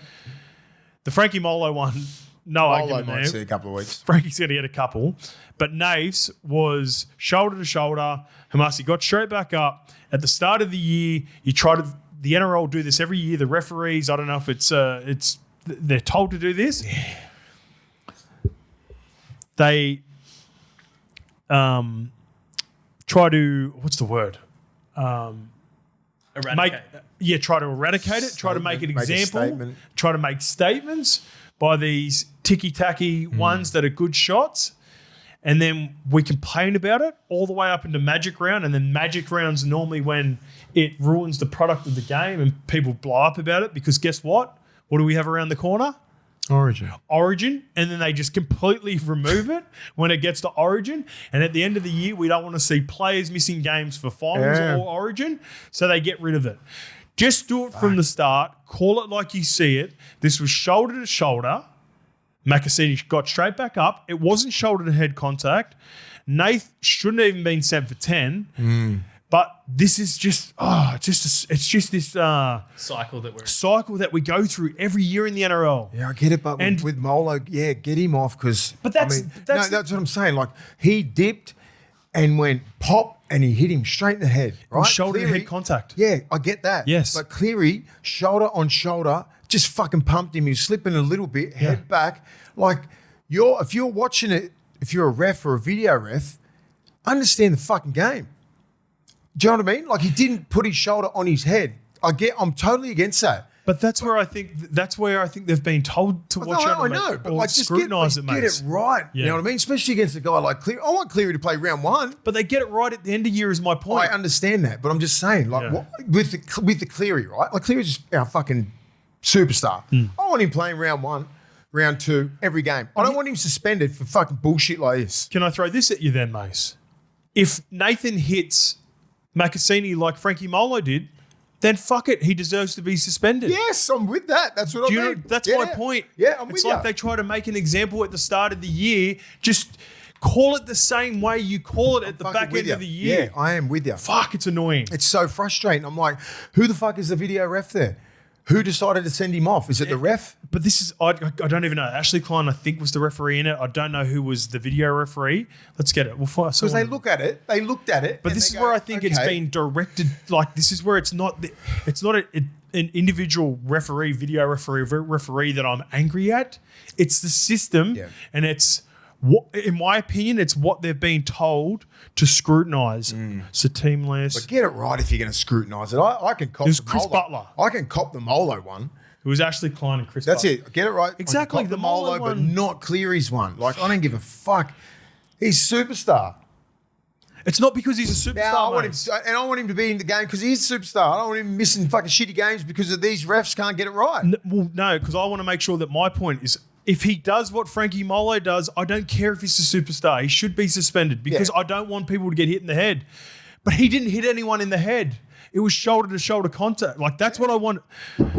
It's fucking frustrating. And I'm telling you, I know how the NRL works. I know. We'll get close to Origin. They won't want their stars missing Origin. And even though this is one where they would have been sitting back going, fuck. Should have done it. We told you guys to come, scrutinise it and come down on players. Yeah, but got it wrong. Fuck, not Nathan. Yes. Not because they're playing fucking the Broncos first week as well, and that's going to be a blockbuster. Yeah. He's challenging it, and he could get 3 weeks. He'll get off it. He should get off. 100% get off. He should get off, or that'd be It'll be a travesty. Travesty. Let's get back to the Tigers. They're not a travesty this year. Nah, that'll be good. They're 25 deep as well. They've got some savvy vets. I like the look of Jock Madden as cover. I like the look of Paddy Herbert as cover for the centres. They've got a couple of juniors that are... That's the... Everyone's been talking about their juniors for the last couple of years. They've arrived. I don't know any of their names, but they fucking look pretty good. Yeah. Fainu brothers look fucking good. Yep.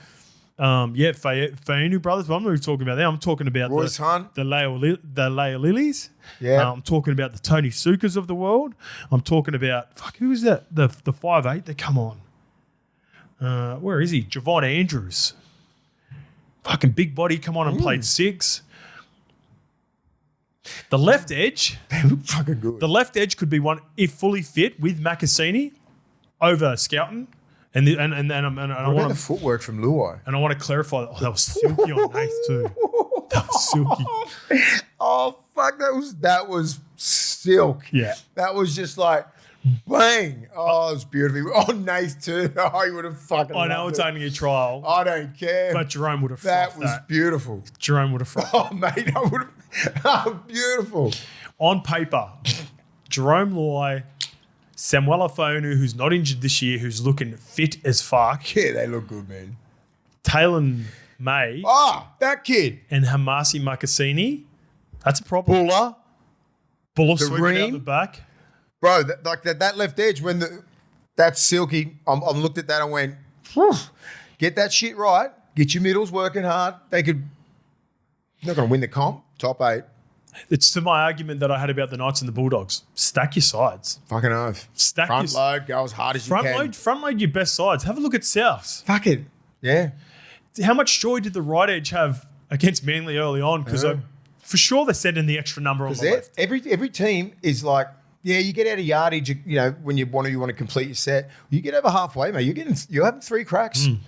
Fucking shot for shot for shot, and then a kick. So you got to, like, if you can run the right plays and have a fit middle and have a skillful middle, have your back rolls, your centers like South when we get to South, that is a fucking hard team to stop. Same as Parramatta. All these teams looked outstanding. Yeah. All of them, right? And this is, round 1 in a couple of weeks. But I looked about 40 minutes of play and I'm like, fuck. Good luck with the top 8 this year. Fuck yeah. We're fucked. Yeah. There's a couple of teams that I would have swapped and changed now when I'm looking at this. Okay, let's do that. Do it at the end. Let's review all the teams and then do it at the end. Okay. All right, let's do it. And by the way, Adam Dewey, Yes. he was fucking him because the left side was so stacked.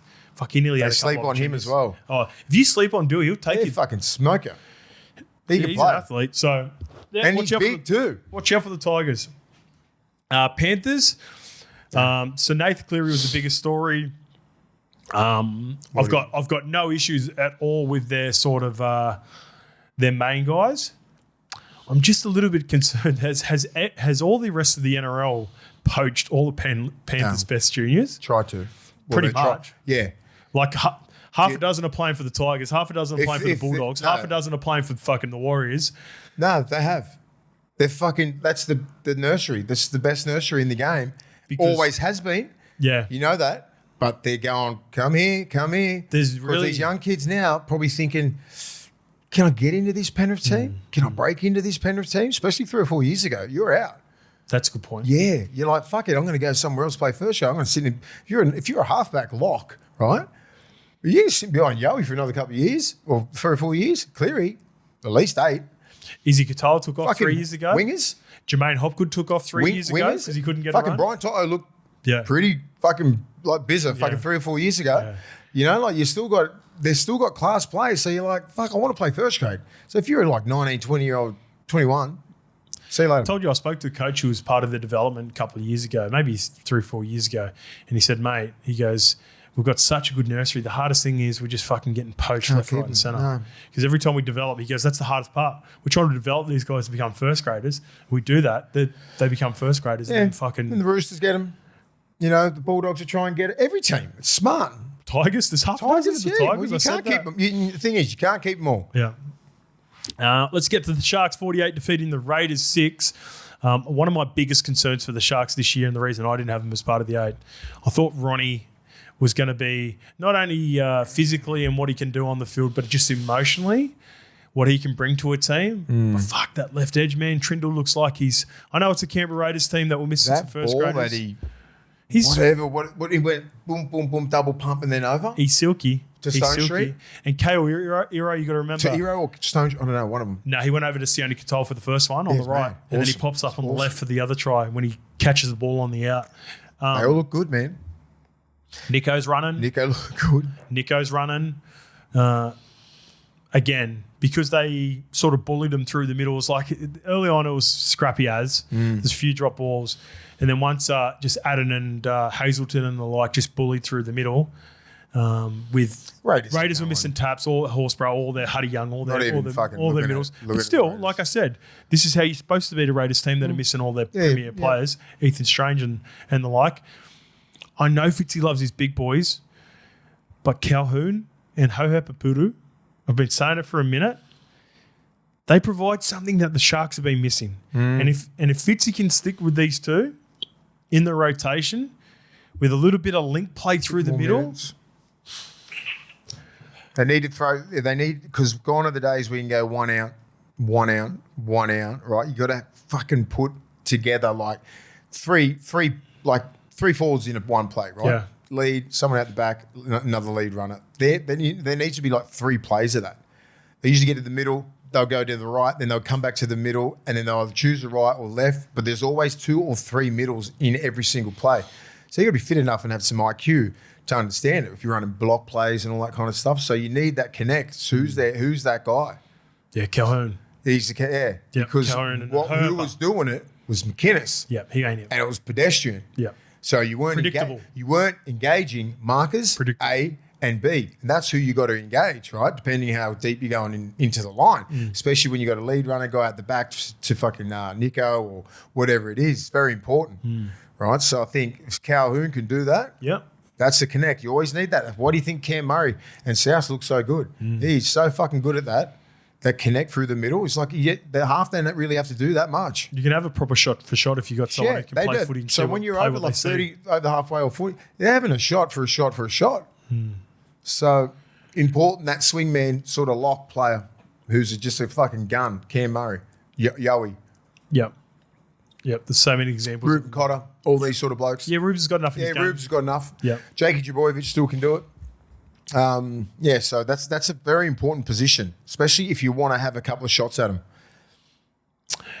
Ricky, he didn't have a shot with Sanders and Strange in this. Did you like that from Ricky, or would like to have seen some reps from their halves going into round I one? wouldn't mind the halves because I don't care about anyone else. They're back 5 and forwards are going to go toe to toe with anyone. We're worried about the halves. Strategically, is it Especially the young kid Strange. Is he injured or is he just getting rested? Just getting rested. rested? If he's fucking 21, isn't he? What about Sanders, who has only played like fucking half a dozen games? Yeah. So my thing is this: is there a level of concern, or are they just trying to, like, because if you play, just say if you played the halves right without all the veteran forwards and they get rolled, could that build pressure into the halves combination to begin with? You know what I mean? Yeah. I don't know. Or does he not a plan, mate? Or does he not want to give the opposition any film on how Sanders and Strange look together? Yeah. Or Something. is it all of that? I think it's a little bit of everything. And I'm just like, fuck, what are you doing, Stick? I was just like, because these halves are young, like they need reps. I get it at training, they get reps, but they're not live reps. There's no real fucking full-on inside pressure to Sandon. Fuck. I know what Ethan Strange is going to do. Yep. He's a big fucking strong little fucker on that left edge, and I don't know what the fucking halfback can do. I don't. You don't. I do not know. Most teams don't know. They're like going, fucking who cares? That's what I'll be thinking. Not a fucking problem for me. Just that kid to 6 is a problem. To 7, make your tackles, get your kicks. He could be a problem in it. He could be a problem, right? Could be a problem in a different way. I haven't seen that much of him. Sticky must trust Big him. raps on him. Yeah. Sticky must trust him. They And got if Manly Sticky first can- week. And if Yeah. Sticky empowers you like that, that must give you a level of confidence. Yeah. You know, I'm not going to troll you, mate. You got the fucking spot.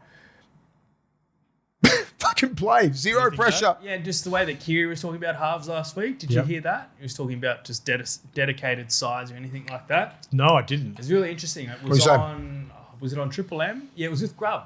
They did a. Yes. The clip I've seen with some Grub. clips from that. I didn't see this specific clip. Yeah, he was just talking about just the roles at halves and how it's completely different to go 6 to 7. You know how a lot of people say, "Oh, you just put them here and it'll be sweet." You go, no, it's much more different than you think. Kiri's awesome. He's doing such a good job too, by the way, smart. Mase. He's been a great addition to the buy round. He also brought up a really good point around the blue shirt. Yeah.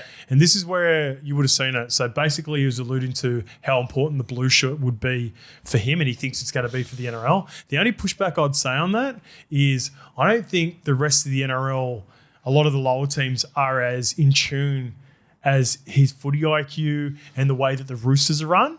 But that just shows the detail. I'll tell you who it will affect. Penrith, because Nath would be using Shane Alford at the back so much for indicators. Basically, he's talking about using the blue shirt. Everyone associates the blue shirt with coming on, the coach telling the game plan or sets or things to look out for. But he also said he had such a good relationship with Matty King that he would tell Matty King, hey, tell Toops to get ready. We might look at an early kick on the left-hand side. Hey, tell Teddy, I'm getting ready to set up on the right. Let's bring him around the right and have a sweep play. So he's communicating a lot. And it's a great point because I really think he would have been affected by it heavily. I don't see, because I watch games and I look for little details and I see, so that's why I brought up Nath as an example. Well, Kiri used Nath. If you watch the full episode, he goes, if you know there's a drop kick set, you let your blue shirt do the rest and you just get your position ready. Okay, so he did use Nathan as an example. I didn't see that bit. Yeah. So I watched, I look, there are younger halves and it might just be reps early on. Adam Reynolds is another one. I think he would use it. I don't know who their blue shirt is anymore, but he would use it to, no, Alfie's still not there, is he? Done. Oh no, not last year. Who was I don't know. Benny Teo. Benny Teo is. Benny so he, if Ren's smart enough, and I think he would be, hey, Walshy, and we're looking on, Benny Teo might come on and go, someone's getting lazy through the middle. Okay, let's tip up, and you start communicating. Anyway, so important. Kiri's been doing a good job. Where were we at? We were probably going to go to the next game. Raiders. I just want to say, shout out. I think they've got all these forwards down there in Canberra. Joe Roddy's up next. I don't mind him. Yeah, I like him. He was the one who cleaned up Trindle when Trindle made the little break, the little kick in. And shout out again to Dane Laurie's goal line defence when he held up Jesse Ramian. It's Roddy who comes over. Solid. And gets in the tackle Ramian, as well. geez, he looks plus strong. his carries, plus his looks like a defence. sticky player. It's sticky. That's sticky all over. He's a gun. He's going to be a good player for him. Let's get to the Eels 28 defeating the Roosters 22. The love muscle. Fucking, that was good. The love muscle. Yeah. You see what I mean, Mase? Fucking hope. He's got a little bit about him this year. He is. Looks. We were getting hammered for that too. Yeah, we did. Were we? I took some licks on that one. Both will give it him. Massive on him. No, there's everyone reckons I'm it's too big of a comp. I tell you where. To Herbie. To Herbie. I changed the caption after a little bit. It was did you? The development. You were comparing the development. Yes. Like the progress. Yeah, Herbie wasn't Herbie the first 2 years, 2 or 3 years. No. Herbie now. And Russ like 4th year maybe. I'll tell you what he's missing from Herbie if he wants to reach the Herbie bar that he set for the centre position. He doesn't have the work rate. He needs to be more on board. Herbie's getting the ball 20-something times. But you know what? Why does Herbie get the ball 20 times? Left side. And he does a lot of one-off too. But also, when you got the runs on the board, you can just go run in. When you're the elite player, you run in and fucking get in the way. And sometimes you get in the way. You want him to get the ball, But you go, all right, it's fucking Herbie. Herbie could come up with something. Yeah. Sean Russell doesn't have that reputation he yet. just come off one off the ruck and just made a line break. Yeah. Clean. So. And that's confidence too in Russell. Yep. And that's confidence. Yeah. Yeah, that's confidence in like come off the ruck and just try and burn some, get at C and in between C and the 4-man and skip out, bit of a pass. Like Herbie's got it all.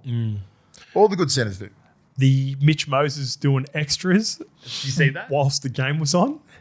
So you know how after the game, 18th man stay behind sometimes and they might do some reps. Whilst the game was on, Mitch come off after the first 40. I think he only got 40, right? It was a weird game because of the stoppage with the rain. Stoppage with the rain. The rain delay. Yeah. 40 minutes. Mitch Moses, there's footage of Mitch Moses doing his extras because he must have had to reach a certain amount of time. And instead of playing the game, he did sprints on the sideline. No, he's doing laps. Laps around the Central Coast Stadium. So he can get 10K up or something. But he even took like a little shortcut and ran across the field. Is that what that would have been? So the data would have said, it's something like he'd have to get a certain amount of running in his legs. You need more Ks. And he said, how many have got?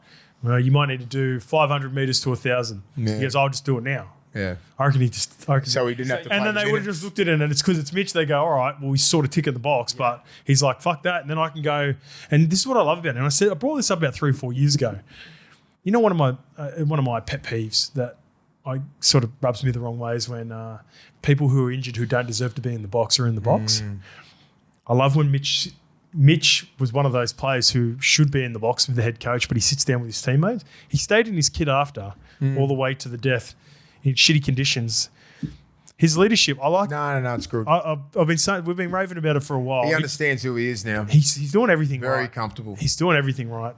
He's got another level of Eels fans, we talked about Lorenzo Talatena early on before, just an explosive 10 minutes, and my comp to him, or my comp for him, is reminiscent of Adam Reynolds talking about a young gun coming through called Ezra Mann. Ezra. Mitch is talking about the same way.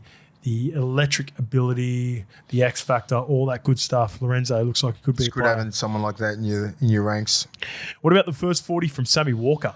He was on fire. good, eh? So that combination, we've seen a first look at how that's going to look. Ches will just chip in when needed.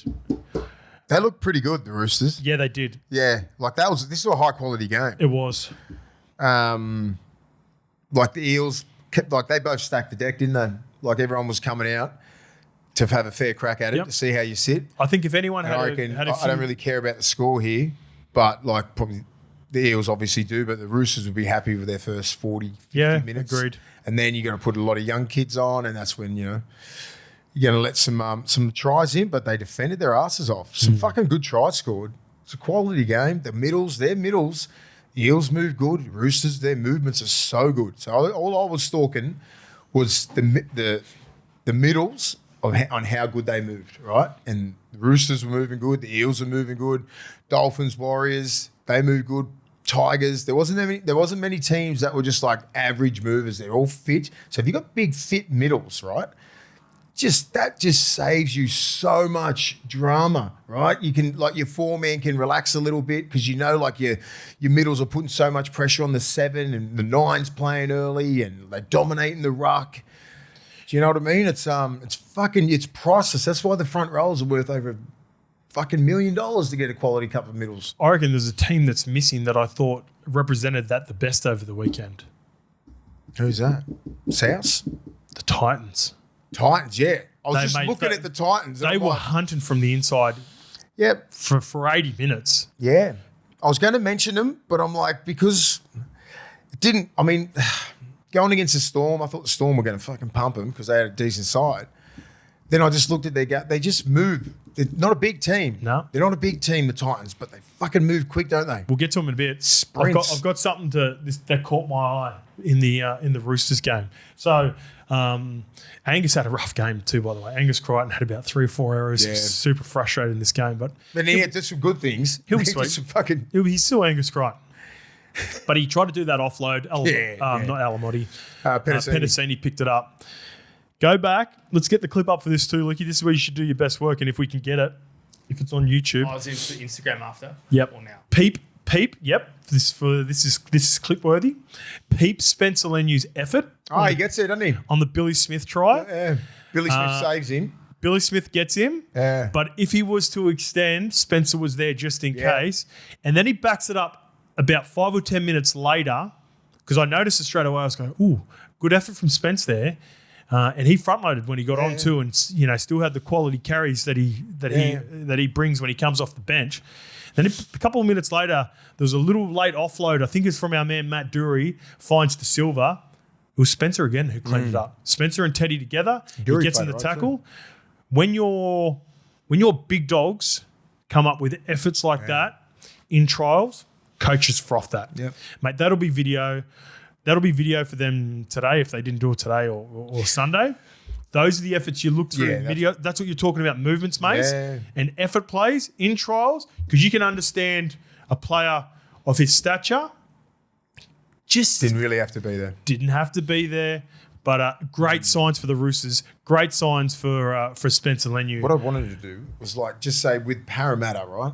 Parramatta's ball movement, right, between their middles was outstanding. Yep. The nice soft hands.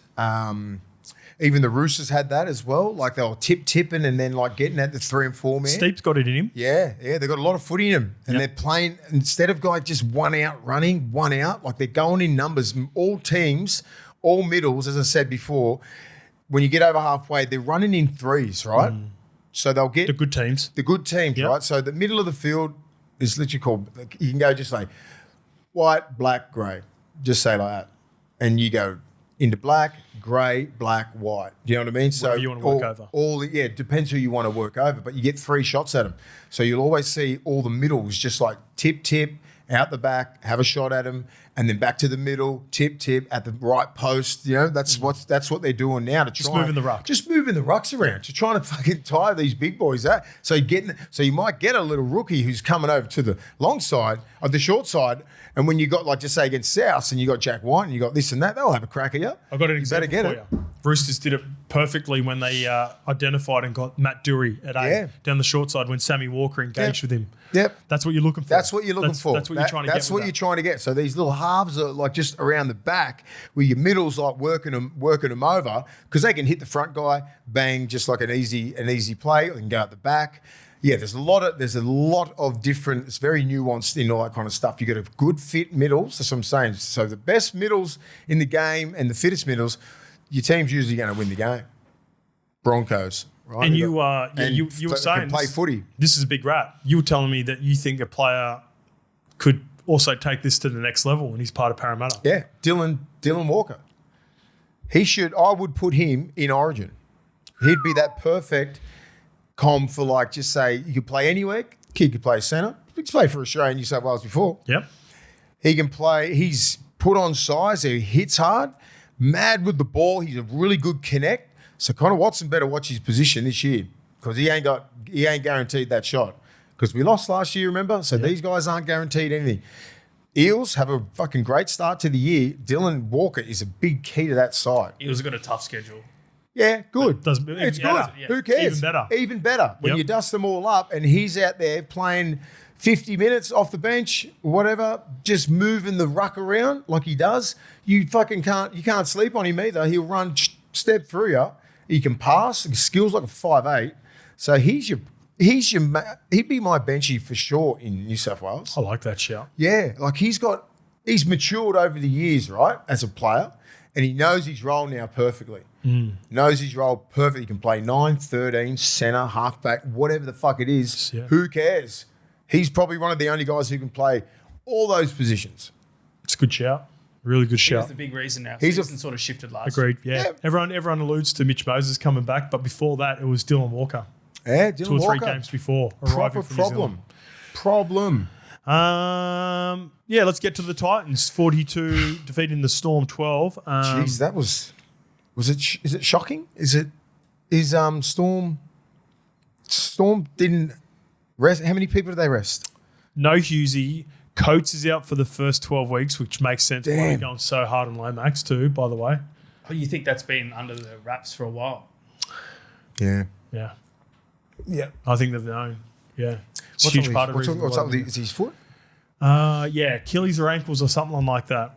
This sucks. You had a gun year last year. Achilles. Without the negatives, let's start on the positives. Yeah, get it. There's some concerns for me for the Storm, but it was the first look at Kinney, Brimo, and JC, and I'm talking about Keanu Kinney, AJ Brimson, and Jaden Campbell, and it was a good first heat out altogether, and there is some promise there, and I was like, fucking Titans, or without being too negative, are they the Knights of last year's trial?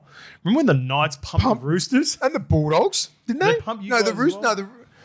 The Roosters. Roosters. The Roosters are Gosford. And I'm like, Caleb- Knights are in the 8. I put them in the fucking 8. You did too. We kept that one on the low for Oh, 7 get out. fucked. Yeah, we left that one Nah. out. You went 7 from 8 because that's of not them. going to change it. Anyway, Fletcher was carving up. Fletcher Sharp was carving up. Kalen was carving up. And it was Jack Cogger, I think. Nah, I reckon it's a good com. I don't know. I hope it's not. Because there's so much that I love about the Titans. You know what I like? Defense. Yeah. Defense. That's the key. Don't give a fuck. They've always had attack. Josh Hannay's come up there and going, oi, fucker, you will not be in this side if you can't tackle. They still had money. They had Harry. Yeah. Sul Falonga had some nice moments. Yeah. He was a positive. Tyrone Wishart's no mug. No. The question marks for the Storm, which we'll get to. Actually, I don't want to. Before we move off the Storm and some of the negatives, I want to give a shout out to the no-frill benches of Doom.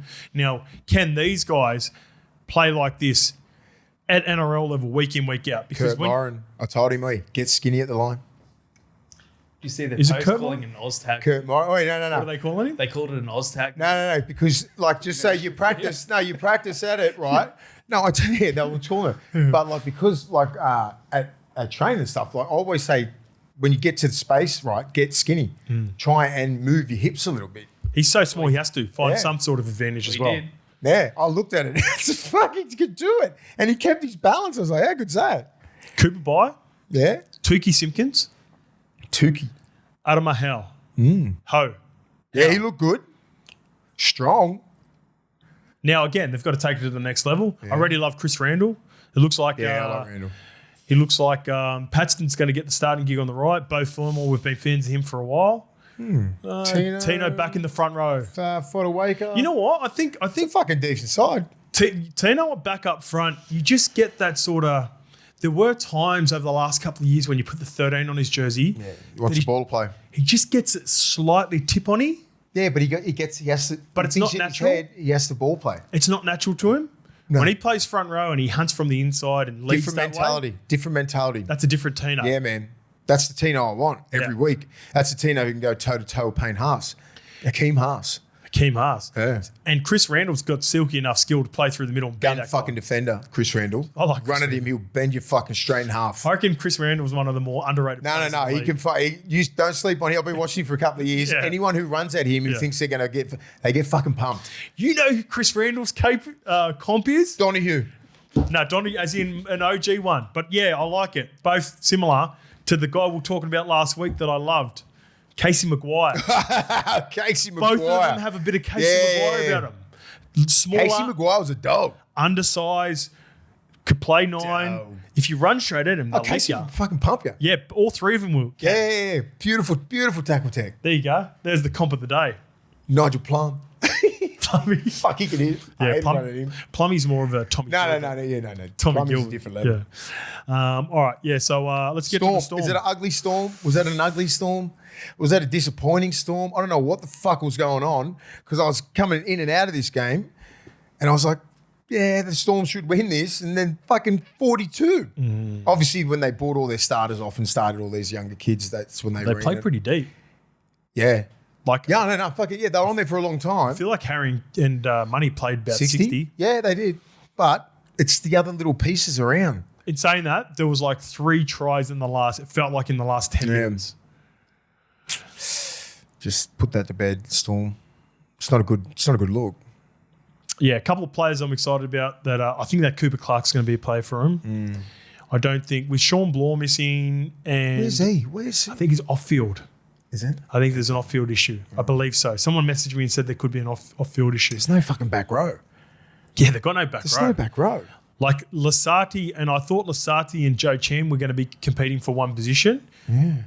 But with Bloor out as well, I think fucking Cooper Clark might jump him. That fear factor's gone. Gone. They've lost a lot of first They're grade. out of my 8. Would you swap them with Penrith? No, Para. Okay, that's good. That's heavy. Yeah, and That's a South. huge statement. That's All South. potentially All very South. great as well. All South. Putting South So back. you're taking the Storm out, but not putting the Panthers in. Nope. I wonder what the. That's huge. Yeah, that's huge. South and Para in. And you're putting Para in of all clubs. Yeah. Or South. Fucking South look good. We'll get to that game. They look outstanding. Para have come a long way for you. Para's Fucking- come a long way. I like the way they play, for mate. you. Like the middles. I think. No, the I middles like have their got middles. They're aggressive. They're young and they're good. They're well coached. Rolsey's a fucking good dude. It's Rolsey. Clip it up. Tag It's all Para. Rolsey. Clip it up. It's all Rolsey. I love Rolsey. And the love muscle. Yeah, and the love muscle goes good. I love. Mitch Moses bought me. I love Mitch Moses. Yeah, you're a huge Mitch guy. Yeah, so, Big Mitch guy. No, I like what they're doing. Can I add as well the last set of 6 where they needed 5 offloads and the Storm came up a lot of ball and all tackles, so Para got the 100k, just top What? their fee up a little bit. What do you mean? What do you mean? What do you mean ball and all tackles? Because I know the offloads things. I didn't see the last set. I didn't watch that deep. Yeah, so it got to when they scored. Yeah. That means they only needed 5 offloads to overtake Parramatta and win the preseason challenge. I thought the Gold Coast won. No, Para did because But why would Storm want to help the Eels? that's my point. They did. They should have let him offload. But they accidentally forgot that rule, and then no, they would, because you're not even considering that. That's something that, like, at no point are they getting messages going, stop the offloads, mate. The Titans knew about it. Tino said they were joking, but they 100% knew they needed 5. I thought the Titans won. Yeah, 100K is a fucking piece of piss. Yeah, like if you make it 500 200 into the 10 to 300. Yeah, make it 500 and you'll have a decent crack. Yeah, that's a giggle. Yeah. I didn't realise that at the back end. I didn't see into that. All right, let's get to the Rabbitohs 28. No, it wasn't. Was it 28? Yeah, it was more 28. than that. Was it more than 28? It's more than that. Yeah. It was 40, wasn't it? 30 something? It was 30-6. 2 more points. Way over. Rabbits. Souths are scary. No injuries. Souths can give it a good crack, real good crack. But a couple of injuries and they'll go right back to the pack. But if they can keep that starting team, that's dangerous. They look so good. The way that they were playing, the expansiveness that they were playing, and the amount of talent and skill on the edge, and fucking like Jack White on the other side with Campbell Graham, right? With fucking Tallis there. And then on the other side, Fafita, Trell, and Cody. On Fafita's clean and AJ. On Fafita's clean break. He looks pissed off. I love it. Straight through Fogarty. What's Garrick supposed to do? He can't assist Fogarty. He can't go in early and assist early. one-on-ones, mate. That's it. But that's what I mean. That's going to be problematic for any right edge that goes up against him. Because guess who you got? Like, why doesn't Garrick come in? Because he's got Latrell. If I'm fucking Fafita, I want Garrick to come in so I can just fucking go straight away. He's got to stay out on his man. Latrell gets the ball. Everyone's pushing up the middle. Jai Gray trying to the post. That's what happens. And why does Corey Waddell get slipping 5 minutes later?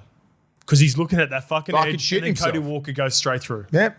Shitting himself. That's what they're going to have. If you're not a gun right for, and you don't have good middles, and you don't know what you're doing, you are going to be getting fucking hammered all game. And with no disrespect to Ashton Ward, because I think he's great cover for him, when Jamie Humphries gets back round 3, and you've got Tallis Duncan, Jack White, and Campbell Graham on the right, and they're a fucking problem. Hubner looked all right. Hubner through the middle, Cheese through the middle, Cam Murray through the middle, Keon through the middle, Totola through the middle. Keon looked good, mate. Keon looks good. Jai Arrow's going to be back. Totola. Everyone's worried about Hakeem Haas rocking up the following year, man. Fucking yeah. And when I played golf with Troll last Wednesday, and I was just speaking about the little things about the team and that, and we were discussing just the silver lining of last year. He's so hungry to get back and play meaningful footy at the right times. Yeah. And, be big for South. And that was like he goes, we talked about like the Indigenous All-Stars game. He goes, bro, I've just missed too much footy for South. So I had a little niggly. I just needed to, make sure I'm here for South. And even the Origin, like chatted around, he goes, he just wants to win everything. Watch what happens. He's super motivated. Yeah. So when you go for a real shit year, like the Rabbits did last year, you start, and you're a fucking good team, but you're just injured, right? You can't wait for the next year when you get everyone back. You just start fucking remembering names and teams. I remember that happened in 05 to us. 06, everyone got it. Everyone, because they fucked us up when we had 6, 7, 8 starters out, right? That's when Ogre fucked Tigers up, right? Because Tigers got smart in 2005. Cheeky as fuck in the last couple of rounds. Didn't forget that.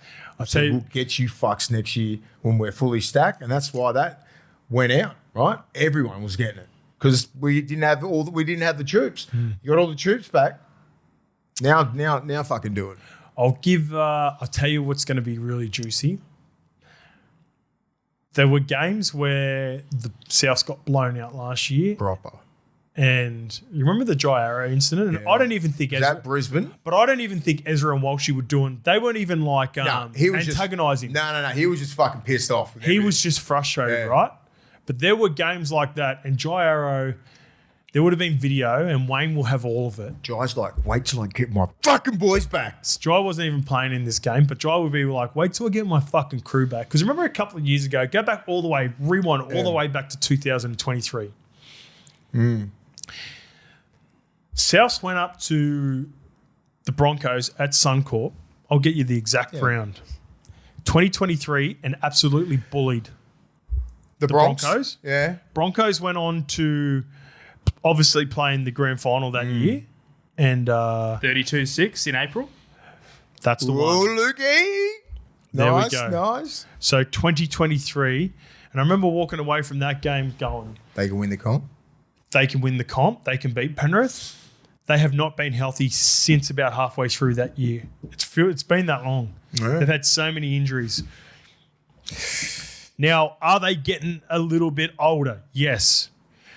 Have they They're all Mate, they're all seasoned vets. That's what I'm looking at. I don't see any old human out there. Cody Walker's probably the oldest, 36, but he's not a normal 36-year-old, right? Yeah. Because he debuted when he was 26, so that's his 10th year in the game. It's the mileage in the legs, right? Mentally, he's fine. That's fair. And soft tissue injuries have been affecting him. Doesn't look like that's going to affect him. But he's got to take care of his body now, all those little things. You can't have any more soft tissue injuries that, Troll had them. Troll's only 27.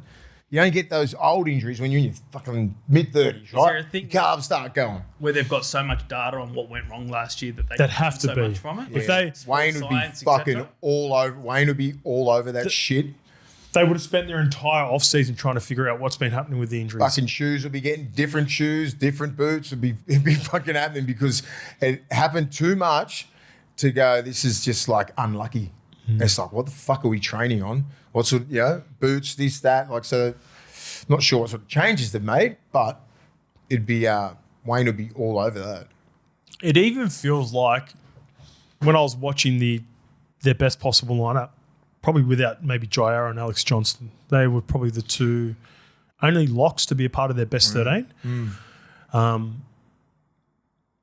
It feels like they've got a team that isn't fair with regards to the salary cap, and it's because they've got Cheese and Fafita on unders. Oh, yeah. They've really got Everyone else is pretty fucking stacked, with this. Yeah. They've got two players that shouldn't be on the money that they should be, but it's the Wayne factor. It's the early release factor from their clubs. And those two players, if fully fit, without any of the distractions, and they're rolling, problematic. Cam Murray looked outstanding. Cam looks awesome. He's the fucking connect guy that I was telling you about with the difference between a person going at the line like that and they can throw left to right, right to left, spiral, non-spiral, 10 meters and hitting someone on the chest. And also take a lick if he has to. And if he sees you slide now, bang off his left foot, bang off his right foot, quick play the ball, right? Yeah. But the skill set to go out the back to hit the front guy, not many people have that skill set. No. But all the balls are out here. He's the best at Nothing it. here, nothing here. Everything is out here. Yeah. Right? And so if you have that one guy who can connect the whole team, outstanding. It's him and Yowie are clearly the two best at it, but he plays with a way quicker tempo and still able to execute. Yeah. Which is fucking unbelievable. and one of the best play the balls in the game. Because because he's going to gradually get his pace back, right? And power. Yep. I think he's got it back, but just give it like 6 months. just say 6 games, I reckon. Like he looks that good right now. Because he ended up playing last year, right? Mentally, he got back to that sort of level. Yep. So he's back. All I hated it to begin with, but it could be now looking back on it. Yeah. He got through and he was unscathed, and he got a full preseason. Yeah, That's what it is. It's That the one pre-season, game. That mate. one game could be huge for them to start the Like season. his hips and everything looks strong, and Did you see the footwork Cheese there. interview post game as Cheese well? looked like fucking he was back. I didn't see the post, but what a Good interview. Had a chat with Jake Duke after. didn't see Was that. so pumped. Just talked about Cam Murray, the role model. He's in a good place right now, Cheese. It's good to see. the whole team looks fucking pretty happy. See, Blake Solly, he's the CEO, is that right? Yep. He came out and said Jai Gray is a future captain. That's a huge call. Big I call. don't know about that. Yeah. That's what I mean. It's an interesting. Yeah. So I'm glad that Wayne made that call and said, "You're fullback, kid." Right? Troll. Apparently, Well, he's the last piece they're missing because he doesn't have that silk, but it might not be required. Yeah, but he might have it because he hasn't played that much first grade. He's shown glimpses, and I think with his He would have to improve with the reps, dramatically. with the reps that he's been doing at training, right? first team reps all the time, right? It's like repetitive habits, reps. It's only going to get better. The only part that looked clunky was when they tried to go to the left with him. Yeah. Everything else looked He pretty... needs to fucking nail that. Yeah. Because that left side he can have so much joy if he fucking gets those lines right. But that's timing with Latrell. He needs to understand how Latrell plays. He needs to understand how Dave Fafita plays. Yeah. Dave Fafita's very unorthodox the way he plays. He wants fucking either early ball. He don't hit the holes that much unless they're massive. He wants early ball, creates his own shit, right? And like he'll fucking beat you and then he'll fucking run back the other way. Like so you don't know what the fuck you're getting with a back rower like Dave Fafita. He's not your traditional bloke who just goes bang outside in, inside out, whatever. He's running, getting the ball. It's like a fucking bigger centre. You've got two massive centres on one side. I'll tell you where Jai Gray's going to do the most damage. I reckon they're going to absolutely wear teams down with their physicality on both sides. Even Jack White and Campbell Graham, Jackie boy, mate. Fuck, sorry, when he comes out of yard, you see how hard he fucking runs? Latrell, Campbell Graham and Jack White and come out. That has been a huge weakness of South now for 2 or 3 years. Their yardage carries. Jai Gray's going to have multiple 50-metre long effort kick return tries. That's my prediction. Or I'm predicting it now. What's it called? The 6 again rule. Everyone's a bit more tired. Pardon? The new 6 again rule as well. Everyone's tired. Yeah, but I just think Just another layer to it, I'm saying. The Rabbitohs team and power game that they're going to have, and you have to be so on mentally. Defense isn't just, it's 50% physical, 50% mental game. Like you've got to be on, you've got to be concentrating. You cannot just drop off for a fucking second on anywhere. Cam and Cheese will fuck you up through the middle. Obviously, we know what the left is, but I reckon the right's going to be even more dangerous this year. And then all of a sudden, you're going to go, we're going to finally get a rest here. We're going to kick to the little fella at fullback. He's going to take multiple, this is my prediction. He's going to take multiple kick returns to the house from 50, 60 metres out where he makes a break, links up with someone, and they just play, or either he makes a long break and they score on the next tackle. He's going to be, especially if you kick down the right side, you're going to have Graham taking that first one, and then Jackie boy rolls it and fucking goes right in between A and B. He looked comfortable. No, you need to fucking put your whole body in front of that man. Do you know what I mean? I saw that. I said, you can't be, if you're a middle, he's coming at your chest. Yeah. He's fucking elbows and everything. He's hard to tackle. Remember, he's fucking real strong. You know what I noticed too? He wasn't biting as hard on the right because sometimes he gets himself in trouble by blinkers on and just wanting to bash everyone. Someone. I don't think it's as natural to him on the right. So I actually think it served him better. I think it served him better. And you got the Tallis kid. Yep. He just needs to run good lines. He's a gun. He can fucking play, mate. And he's a gun defender too. Ewan Aiken on the bench. What's he going to play? Cover man? Don't know. He just fucking... The starters will play some big minutes, right? And then you're just going to have your benchies. Because the starters are so fit now and middles are so fit, there's barely a middle that's not going to play, that can't play more than 30. Keon's already played 80 multiple times. Cam won't come off if he doesn't have to. Tola's probably going to be the one that comes off first. Yep. For Jai Arrow, maybe? I reckon Jai will start. Or maybe Jai starts where? Front row.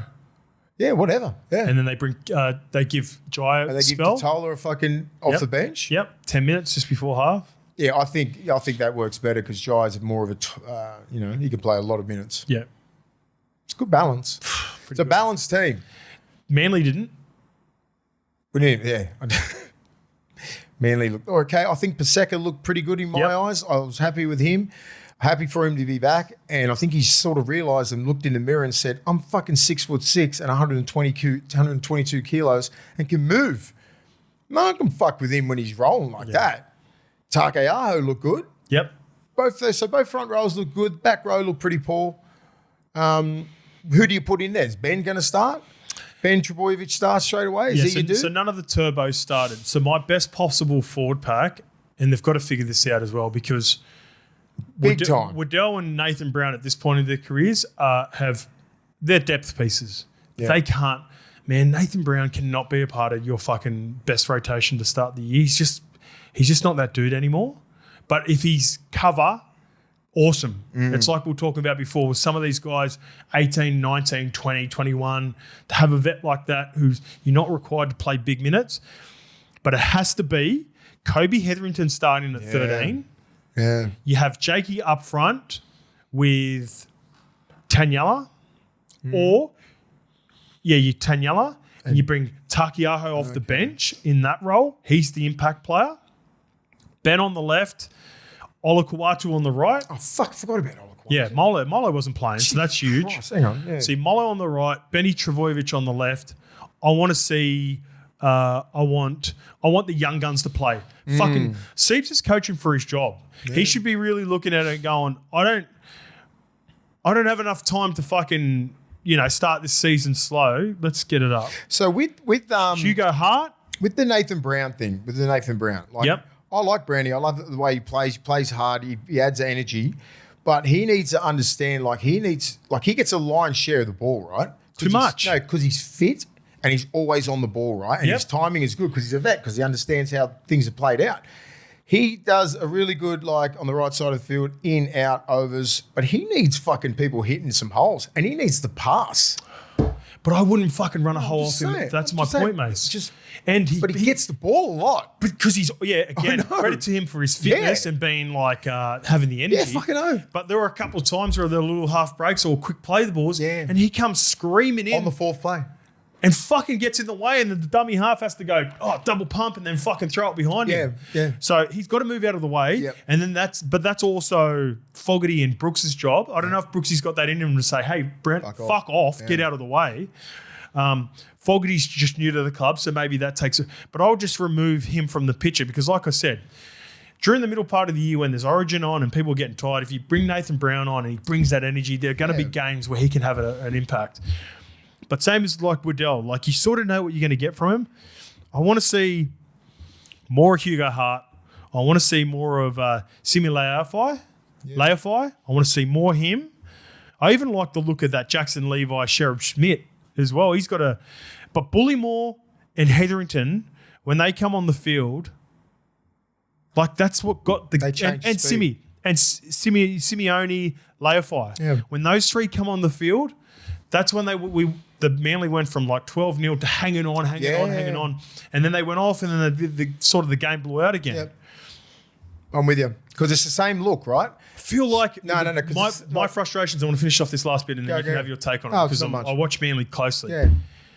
Selections for Manly, and I've been saying this for years. When I was fucking calling for Navale for a while too, you've got guys here that are ready to go that should be playing over more senior guys.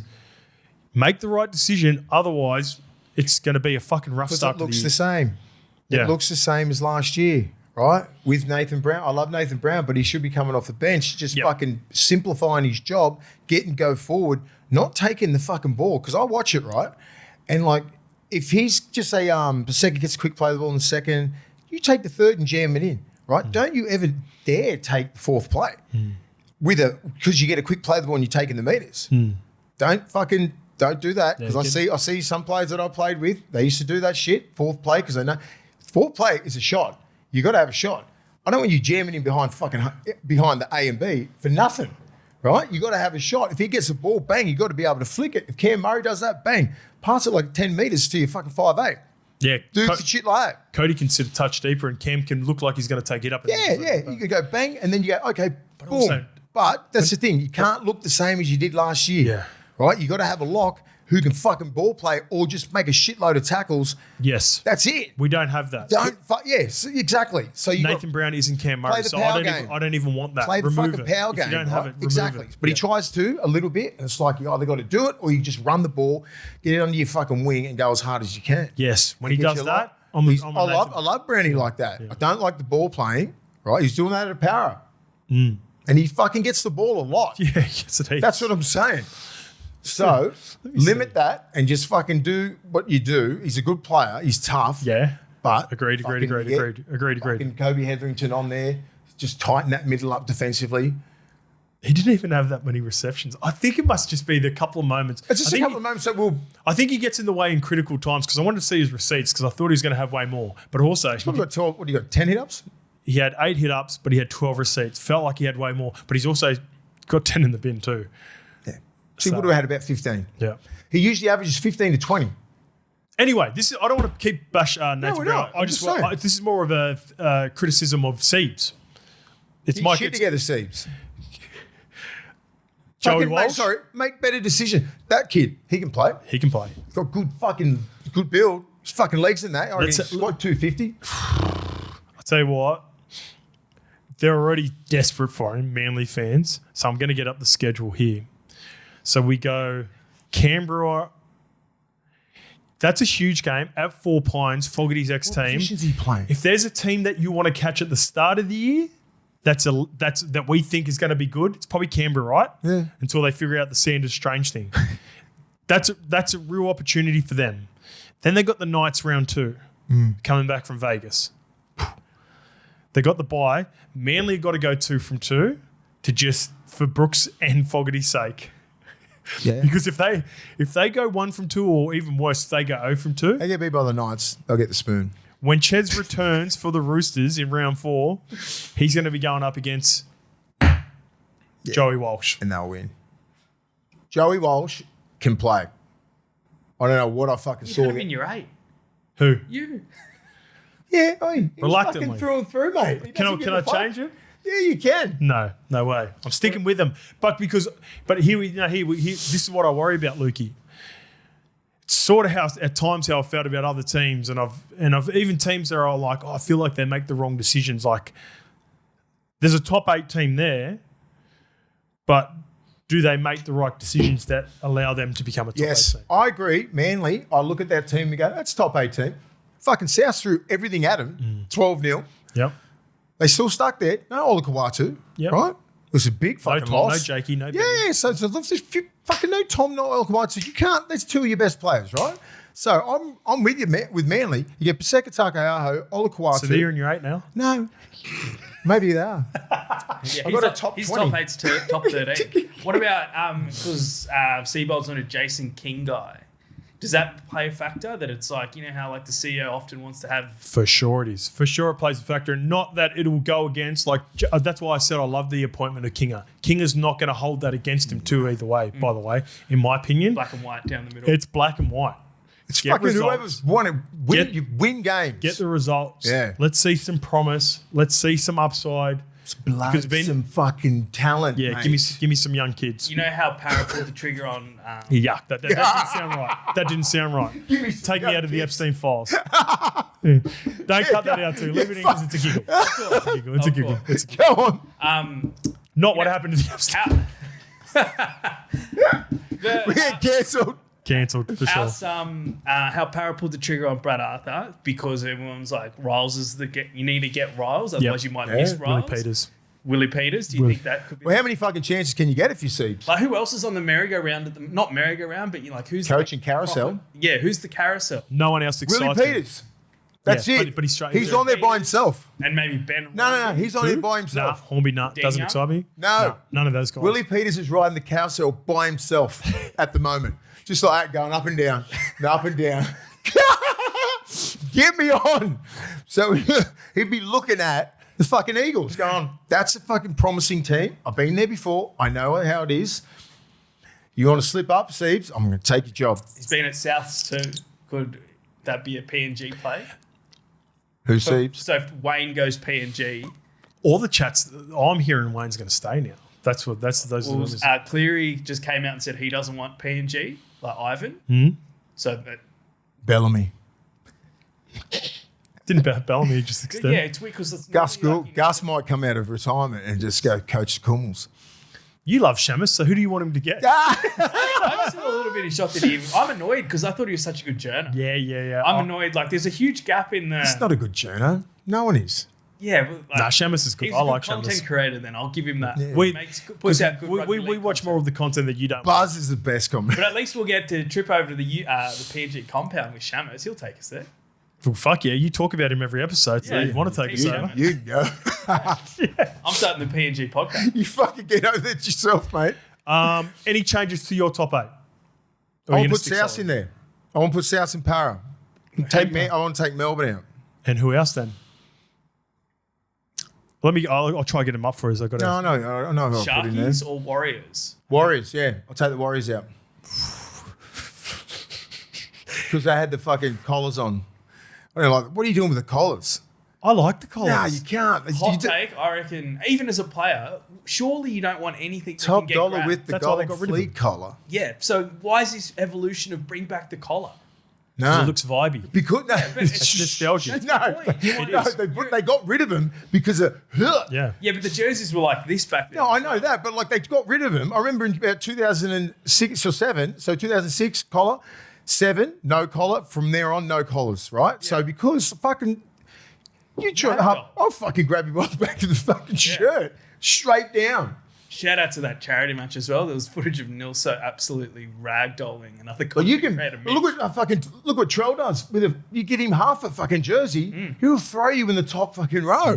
Let alone a collar. The Broncos World Club Challenge jersey, they throw a collar on it. The Origin, It's Queensland nostalgic. jersey, I get it. But we're about winning games. No, I don't like it either. I'm not a fan of it. I Look think how I like tight. it. Look how tight everything is. Fucking shorts and jerseys. suit it. Jerseys are tapered in, and then you're like, got a fucking collar. Did you watch that charity game? Hainsey played in it, eh? Yeah, Hainsey turned up. I didn't watch it yesterday. I was going to watch the clips of it today. I thought it started at 2. I tuned in at 4. I didn't even see any build up for it too this year until Hainsey posted something like a day or two out. He must have been a late. He got tagged in because he came in the week of. I think he was the mystery player. Yeah, gotcha. So he came in, played one half for both teams. But All right. and everyone was out there yesterday. It looked like a good arvo. Yeah. Shout out to them raising money for the charities. Yep. They always do a good job of that. So congrats to everyone involved. That's it, boys. Now the real deal starts. All right, Vegas, round 1. All the footage of Vegas is Dragons 13 plus. wow. Drag- All the- Are you worried? A little bit worried about the Dragons? Fucking worried, mate. I'm very worried. All right, we'll talk about that. No, on Thursday, Birdo or everyone. fucking Tomo, Leo Thompson. Dragons don't give a fuck. We're gonna get our first proper teamless Tuesday Yeah. tomorrow. try score multis, everything's back. Oh Everything, yeah, everything. gonna get the jam. I'm ready to go too because I've been good. like preseason. I've been on Study. fire with the preseason, so Studying. I've got some heat. Studying. Yeah. I've got some heat. We'll see you on Thursday. All right.